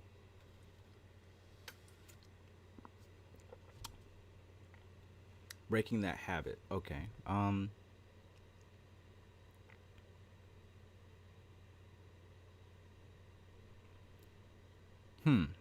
If you want to stop astral projecting, then you're going to have to start using affirmations or maybe self-induced hypnotism to tell yourself that you no longer want to do that. and just accepting that you no longer want to do that. You're not going to astral project anymore because you don't want to, and that's that. Until you're ready to resume, then you will. But until that time, no more astral projection for you, Jake.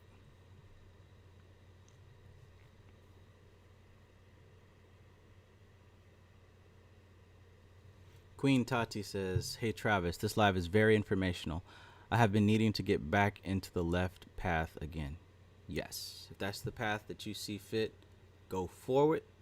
Now, the left-hand path is going to take more education than the right-hand path, because left-hand path, you're building your own mission, right? So you're going to have to educate yourself on how to do that, versus the right-hand path. It's pretty much you're walking into a structure that's already created for you, and that's fine. You know, that's fine. That's where most of us are going to go anyways, who aren't active in our spiritual development. And that's okay. There's nothing wrong with it. There's nothing wrong with people going to church. Nothing wrong with Christians or, Islamic people or whatever else. There's nothing wrong with it. Even in Buddhism, it talks about the obliteration of the self and absorption into the all. There's nothing wrong with that. That's actually kind of fun, It's as fun as sex. But there is another alternative. And that alternative deals with, look, if you're too afraid to be by yourself, then either the left-hand path isn't for you, or it's going to take a little bit more work. Because we kind of self-isolate, the goats versus the sheep. It has to come to a point where you do become the hermit, and you become acquainted with what's in here, because you start to realize this is what you're going to take with you when you die. This is what you're going to take with you when you leave this body. As opposed to people on the right-hand path, they become absorbed into the collective, one with the all, right? They go to heaven and they become absorbed with God. And that's cool. Not knocking it whatsoever. What's up, Grace? Good to see you as always.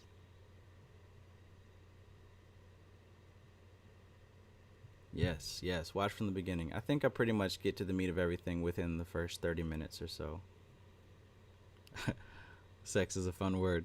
What's good, self-elevation? Yeah. Again, like I said, most of this happened in the first 30 minutes, and then the rest of it is answering questions and whatnot. It's just kind of fun to be on live, so I'm still here. But I should probably go to sleep.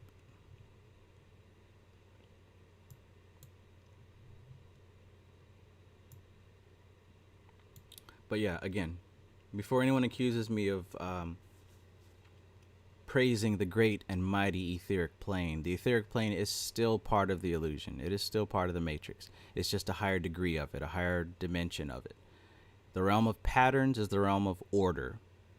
The realm of order is the realm of objective reality. Now, the realm of chaos is subjective reality, because chaos does not rely on the rules and the patterns that we're used to. Chaos depends on consciousness.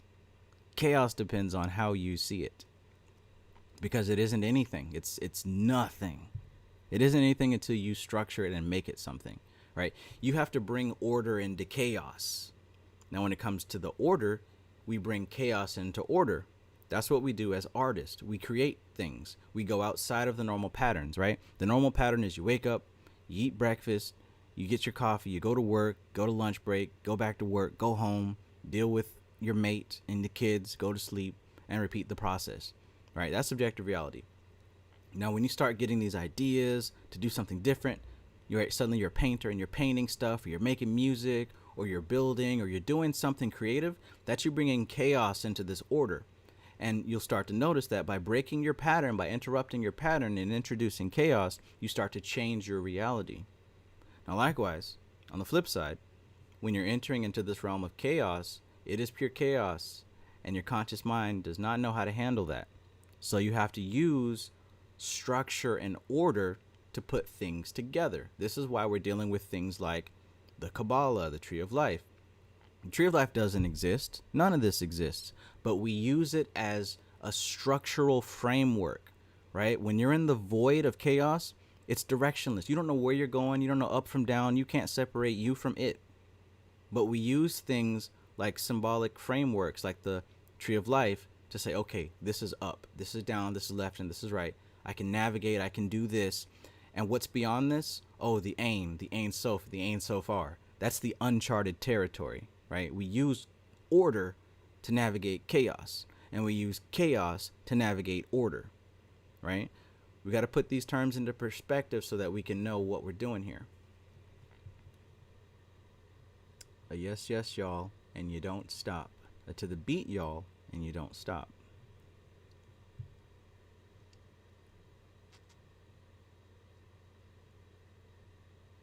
What's the deal, Poppy? I heard the feds almost got me. I had the Cuban posse and the... Damn, how'd it go? Had the Cuban posse all up in my room and lobby? Something about Illuminati Network. I don't know. I've only listened to Nas once. That was a horrible attempt to try to repeat some lyrics. Peace to the Soul Tribe. I have a quick question. I've just begun seeing the first layers of auras, translucent layer. Do you have any tips on how to see the colors a little more quickly? Yes. Get rid of this notion of trying to do it a little more quickly. If you base any of your magic on time constraints, and time stipulations, you are going to fail. Eventually, you're going to fail. Maybe not right away, but you're only asking yourself to experience a letdown. Do it for the sake of the experience. Enjoy what you have now and know that you're going to get there eventually. There's a reason why you're able to see it now. So figure that out first, and that discovery is going to lead you to the next level of your experience.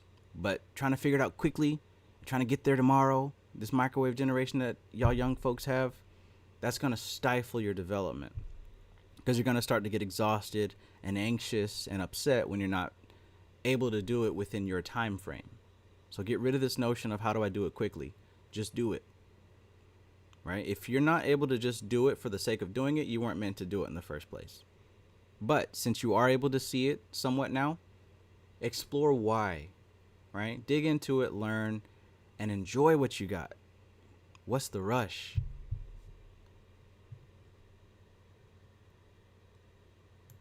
What is the rush? You literally have the rest of your life.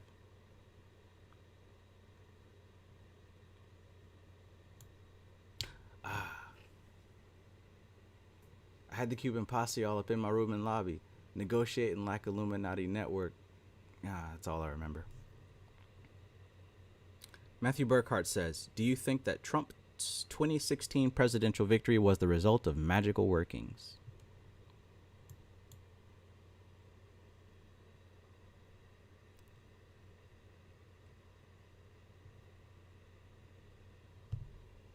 Peace, fam.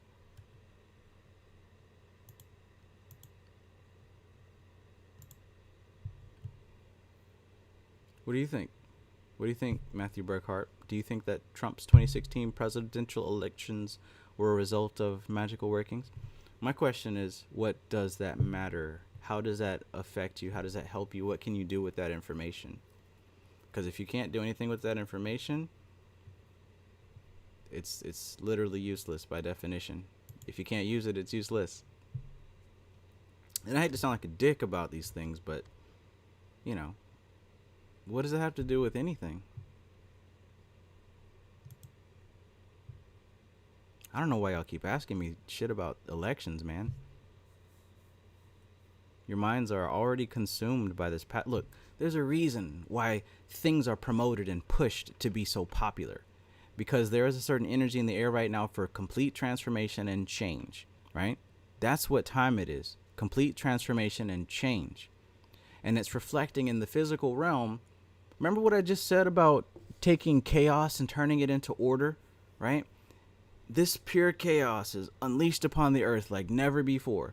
And it's up to you to structure it how you want it. But these other people who also understand it, they're giving you options. They're saying, hey, pay attention to this presidential election. So they're flooding your mailbox with all these things as symbolic reminders, right? They're flooding your YouTube ads and your TV commercials. So all that you see is their plans, right? And their agendas and their little debate. So all of your precious little energy is focused on them. And you're trying to bring that shit over here. Nothing that those people do has any effect on you, regardless of how much their hierophants try to push. You know what I'm saying? All right, and you said the information has entertainment value. But, you know, a lot of things have entertainment value. Pornhub has entertainment value that is more pertinent to my immediate existence than those two old people that I don't ever really want to see ever again. You know what I mean? Now, look, don't jump to extremes like humans do. Whenever they're introduced with some new information, they automatically jump to extremes. I'm not saying don't vote. I'm not saying anarchy in the United States. I'm not saying none of that. I'm simply saying, wouldn't it be better to choose to spend your attention on things that elevate you, even if it's just a little bit, every day? Those elections and that shit, it's not entertaining to me. It's a reminder of how dead these non-player characters are, how asleep humanity is. It's a reminder of the sad state of affairs that I've incarnated into, right? It's a reminder. It's a question of why the hell did I choose now? But hey, like I said, there's other great things that I can focus my attention on that lets me say, yeah, what a great time to be alive. But it's your experience, you know, do what you want.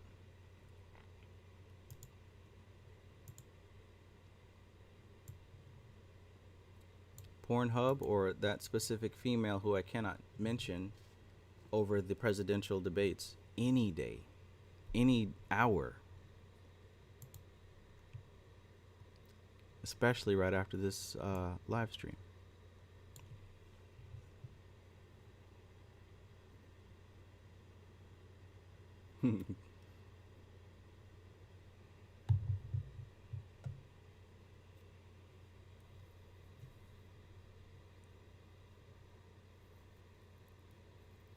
Hagrid Hinglehorn. Goodness.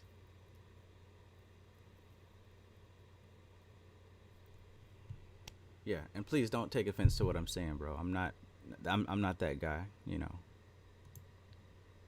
I'm just sharing my perspective, my subjective universe, if you will.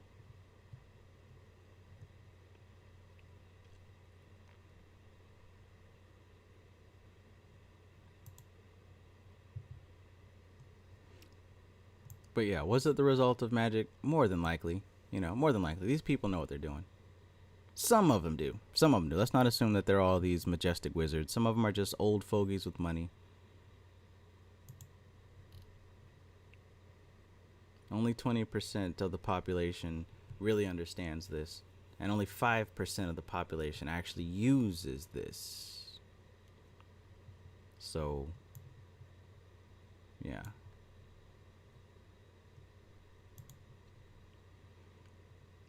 All right, so it looks like the questions are slowing down a bit.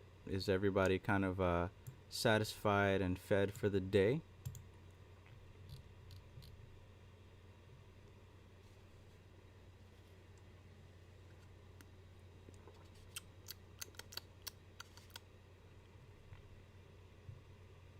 Yes, no, maybe so. I'm a Foot says, I need a demon to heal my hemorrhoid. Well, I know just the one, and he's very good at it. Although his methods are a bit unorthodox.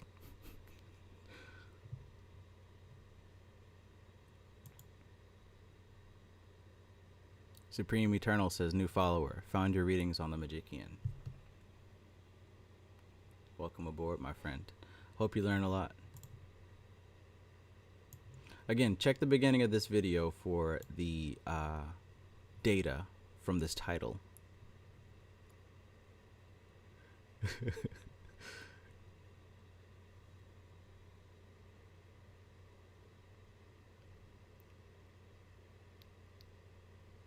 IDKDKDF says, peace, Travis. Can you share with us your most effective meditation technique?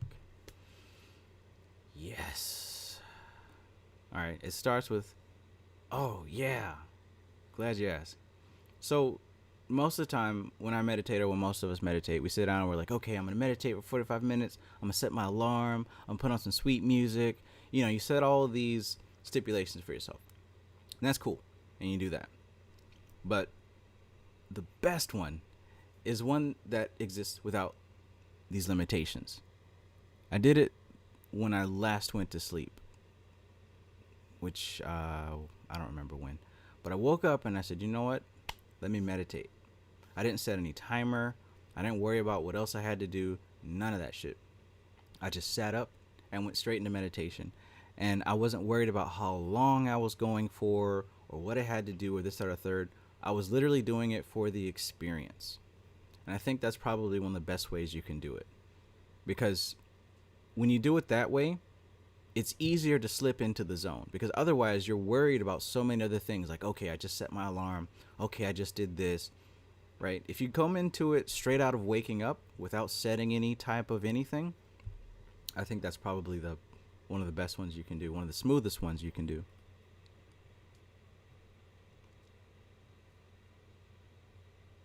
James Jeremiah says, you're doing an awesome job, TK Trav, Magus, Unicorn Clan awesomeness. Thank you, my friend. Okay. All right. So I think that's about it. That's it for now. I'm going to do an audio book recording for chapter 7. And, yeah. That next video, still working on it. Oh, but don't worry, it's coming.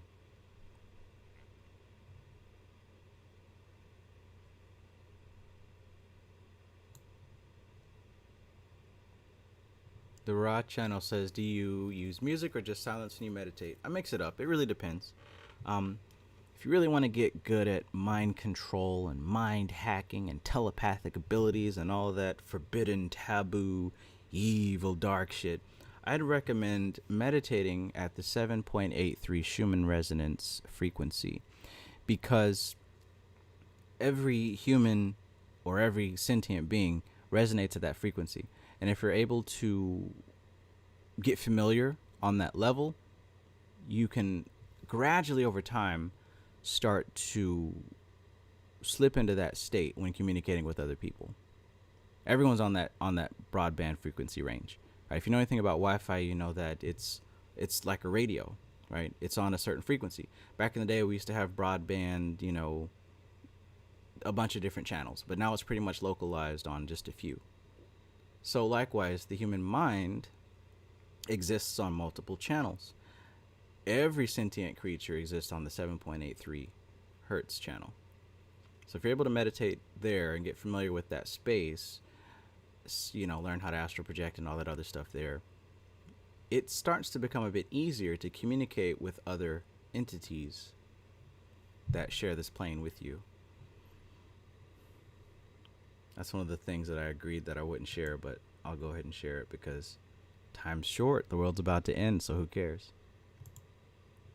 We're trying really hard to bring that asteroid down here before the election. I don't think it's going to happen, but we're getting better. Much better. Can you repeat the meditation to listen to? It's called the Schumann Resonance 7.83. It's easy to find. Super easy.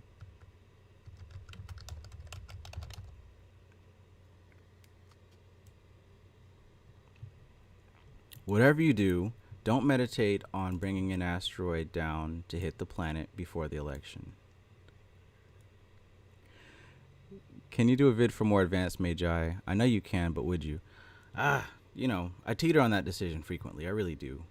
Because part of my mission, it's more important to introduce more people to give them more of a fighting chance.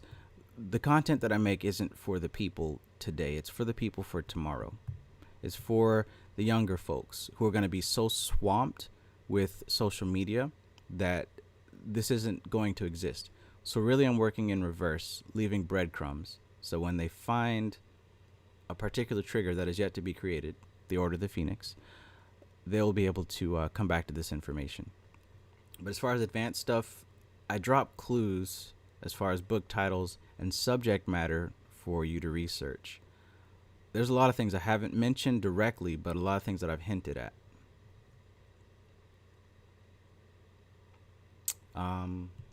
Is there something in particular that you would like to talk about?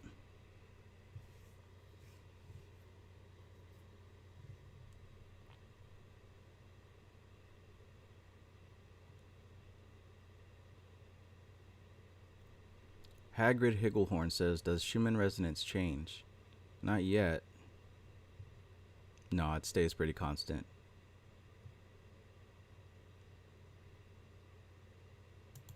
Mani Padme Hum, Mani Padme Hum.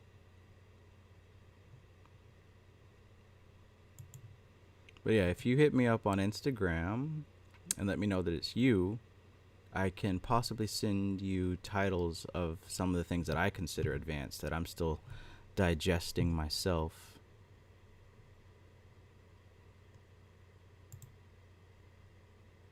Yeah, Easy Kill Everglow says, same here. I prefer riddles over direct info.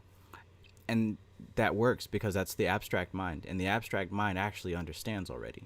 It's the conscious mind that feels like it has to learn and study. The abstract mind already knows. There's a word for it. Let me find that word. That word was I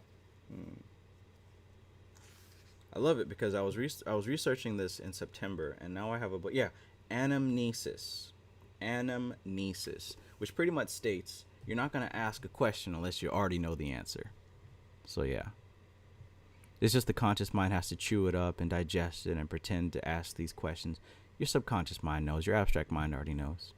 Like I said, we're all tuned into these frequencies, the Schumann resonance, and the ones that are above consciousness. You got to look at that strip of frequency, and there's a very small slice that has like the 7 colors, and then sound, and then texture. It's a very small slice.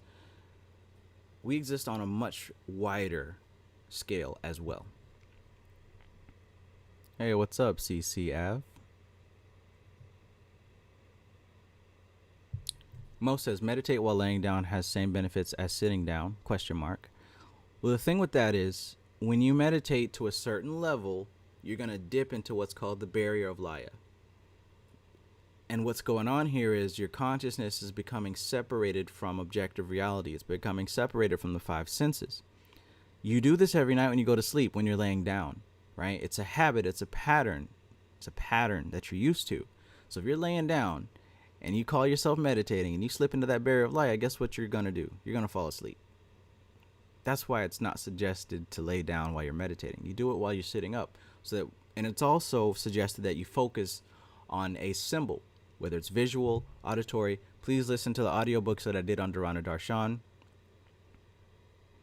But when you dip into that barrier of Laya, you come back up with your consciousness attached to the symbol or the sound that you've been meditating upon. And that's when you start to have this breakthrough into these higher levels of consciousness.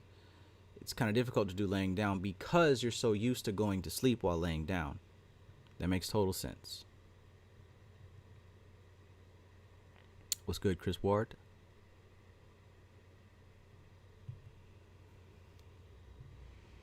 Oh yeah, 5 grams of mushies got me my personal download. Realest thing I've experienced. Took 2 years to build up to it. Good on you, my friend. I don't even know how much I've got right now. Easy Kill Everglow. Huh. Yeah. Ginny, I really want to get into planetary and elemental magic. Recommend any books? The Magician is really good, actually. Mystical Kabbalah, it's kind of, kind of complex, but she breaks it down to the nitty gritty, But essentially, planetary magic is Kabbalah. Look at Philip Cooper's books. Philip Cooper, in just about all his books, he has a section on planetary magic, and it's pretty much the same thing in each one of his books. Any book by Philip Cooper, you're going to find a section where he's talking about planetary magic, and he does a great job. He's one of my favorite authors. I had the pleasure of speaking with him on Dreamwise's interview. That was pretty cool. It's 4 o'clock. Thanks, Maxine. Ginny says, damn, I'm fucked. I can't sit for too long with my back. Can I stand? Absolutely. you know, if I wasn't saying that laying down and meditating was impossible. I was saying that you're used to falling asleep while laying down. There are actually meditative and yoga positions while laying down. I'm not saying it's impossible and you can't do it. I'm just explaining why it's suggested to sit in a certain position or whatever. You don't have to sit with your legs crossed and all that. You can just sit in a chair, you know. But whatever it takes, you can lean against a wall, just somewhere to where your body is being stationary. That's the premise. It's not the posture. Nothing external. It's all internal.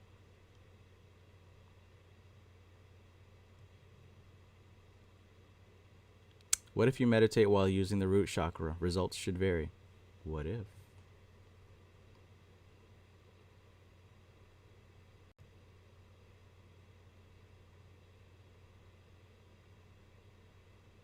CCF says, why is that when I work with a goddess or Enochian angels, I have better results, but if I work with the dark energies, I have stubbles? Why? So, I'm not going to assume that I understand what stubbles means. So I'm going to need a definition on that word.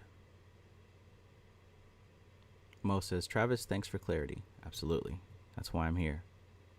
Indigenous Indigo, what's good, bro?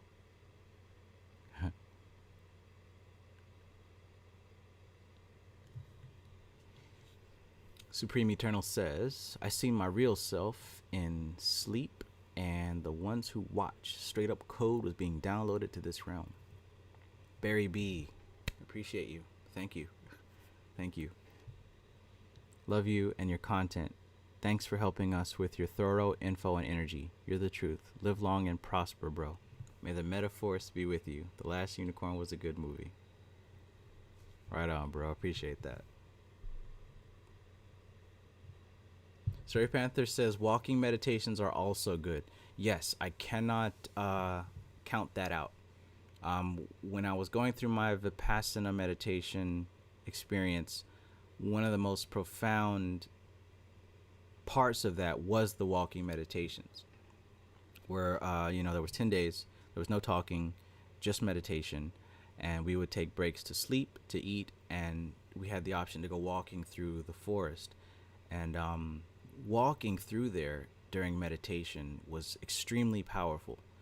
Wow, I can just talking about it brings me back to certain experiences there where I could just feel my memories start to go backward. Like I was able to take what I knew and go back until I was a child. I was able to see things clearly from when I was very young. And I'm just walking through the forest. And what I learned from that was when you put your body into one of these patterns, such as walking in a circle, that's the same thing as sitting stationary, because it puts your body in a predictable pattern that you repeat. So you're able to slip your consciousness into subjective reality a little bit easier. Yeah. Thank you, Stray Panther. That was a good point. CC says, sorry, I mean like have stagnation. Okay, figured as much. So yeah, analyze why you have stagnation. There's something that you feel about demons that's giving you that stagnation, and it's fear. Let's call it fear, right? You've got fear. Analyze why you have that fear. More than likely, it's due to programming that someone on the right-hand path has damn near beaten into you, I'm sure. Look at the trigger that causes these feelings of fear and anxiety and stubbles, as you put it. Look at the trigger of those. Analyze why you feel that way.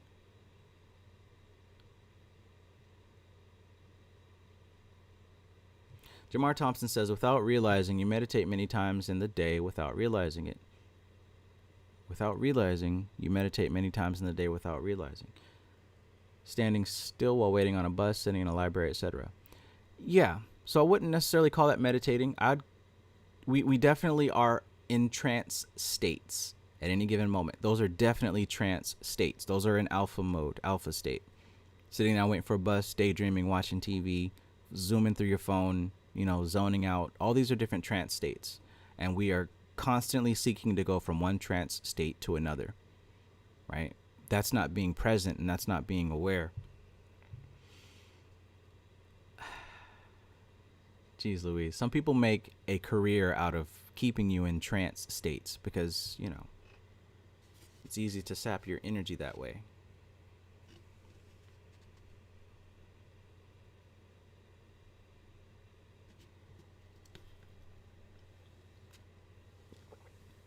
Oh, sweet. One last question, G. For you personally, can you share with us a moment where you knowingly transmuted your ego into knowing? Knowingly transmuted my ego into knowing. Aye. Probably this morning when I was thinking about left-hand path, right-hand path, subjective reality into objective reality. I don't know. You might have to clarify that a little bit more because I hate assuming things. So I can't assume what you're asking. Ooh. Easy Kill Everglow says, I was correlating chess with tarot. Any suggestions? Salute on your work. I haven't done that yet, but that actually sounds pretty interesting. Chess and tarot. I never looked into that. That sounds interesting. Ginny, absolutely check out those books by that same title. I have all of them, and some of them are very worth reading. All of them. I love that author. CC Av says, yep, probably, but dark energies act like they don't like me either, LOL. So how did you cross that threshold? So here's what we have to understand. We give energy human personalities in order for us to work with them. Energy does not have human personalities. We give energies human personalities in order for us to work with them, but energy doesn't have human personalities. Give you an example. Had a consultation last night, and he was talking about how he felt that his stomach chakra was feeling jealous because he wasn't paying enough attention to it as the others. So this nagging feeling of the jealousy of his stomach chakra made him go sit down, talk to his stomach chakra, and have a meditation. Everything balanced out. Now, if you didn't know any better, you go off here thinking that your chakras, you know, have personalities and they cry for attention like babies, this, that, and the third, and you start going off to batshit crazy world. But the truth is, we use human personalities as a way to express how this energy is behaving. So his stomach chakra wasn't actually crying because it was being neglected. That was just how he was able to translate, hey, I need to do some work on my stomach chakra. So it's not that these negative energies don't like you or these demons are mad at you or none of that. We give energy human personality in order for us to work with them. They don't have human personalities. So there is not a demon in the metaverse that doesn't like you. On the flip side, there's not an angel in the metaverse that loves you.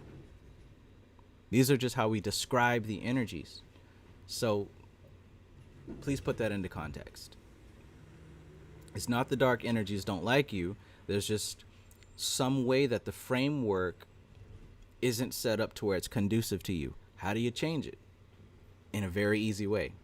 Find a way to interface with these entities, whether you pretend that they are imaginary friends and you talk to them, whether you have to burn some incense or do whatever you got to do to symbolically make peace, make friends, right? Make amends, whatever.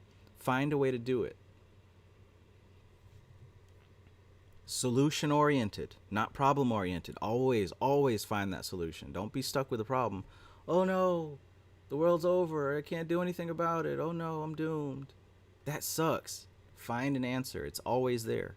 That's the beauty of the subjective reality. You can make an answer. You can make one. Unleash your creativity, right? There's no reason to be out here. Oh, I'm being drained. Oh, they're draining me. Oh, they're killing me. The demiurge is chewing on my leg. Oh, you do that if you want to. That's you. But you can also choose to transform that. It's up to you. Victim mentality, especially in the spiritual realm, is a choice.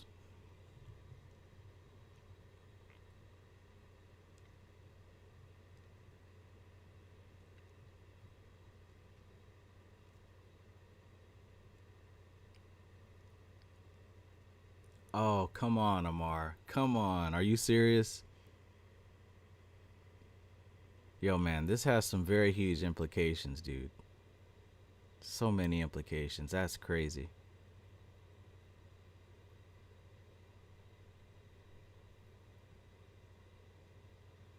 Wow. Mo says, is it recommended to keep quiet and not share all spiritual experiences such as crazy synchronicities because sometimes it's so exciting? I mean, you know, it's really good to share because we love sharing it and it's awesome. But even I experienced this even today. Even people knowing me as the demon guy or what the fuck ever. I'll share some of these synchronicities and people will just be like, oh, well, that doesn't sound special. It's mainly for you. It's mainly for you to enjoy. It's a kiss from the universe. You know what I'm saying? You can share it, but you and I both know that people aren't going to understand it. So just take that excitement, you know, what do they call it when you tip your glass together? Do that with your two hands. Do it for yourself. You can share it, but just understand other people aren't going to get it. I have these type of synchronicities all damn day. And it's fun, you know. I give Lucifer high fives and all that good stuff.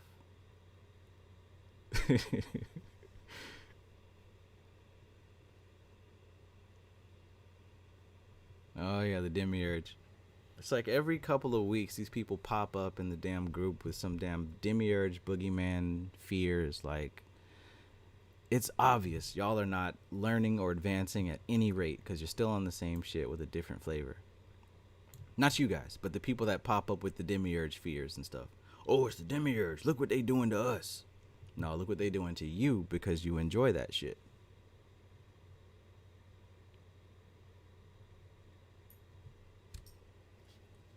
Mm-hmm.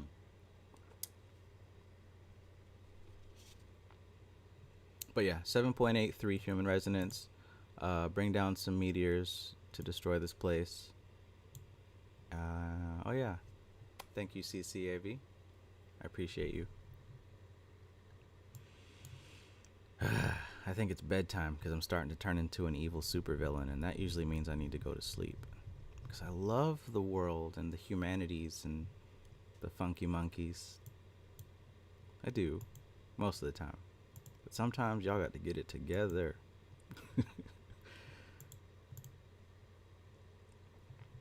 Alright, so I should go. I love hanging out with you guys, but I should probably go. Or else I'm going to start giving out all my evil, baneful magic spells. Nobody wants that. Supreme Eternal says, I thought space was fake. Exactly. Exactly. So space isn't real, then what are these things? Then what are these things? That's what I'm saying. The jig is going to have to be up. Somebody's going to have to speak. Alright, so...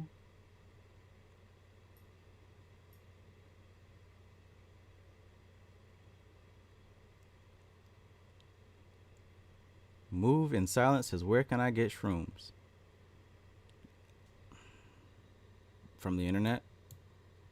Or from your friends?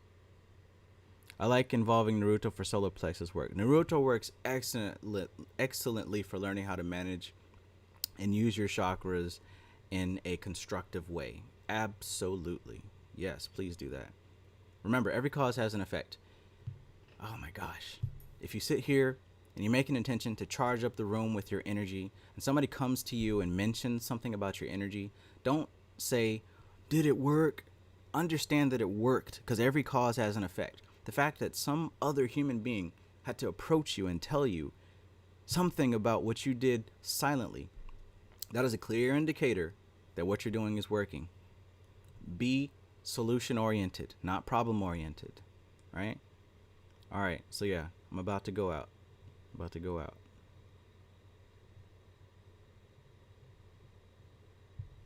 love you guys. It is so much fun hanging out here. And yeah, too much coffee, too much books, time for sleepies. This is TK Trav, aka Travis Magus, here with LVX777. I love you guys. Peace.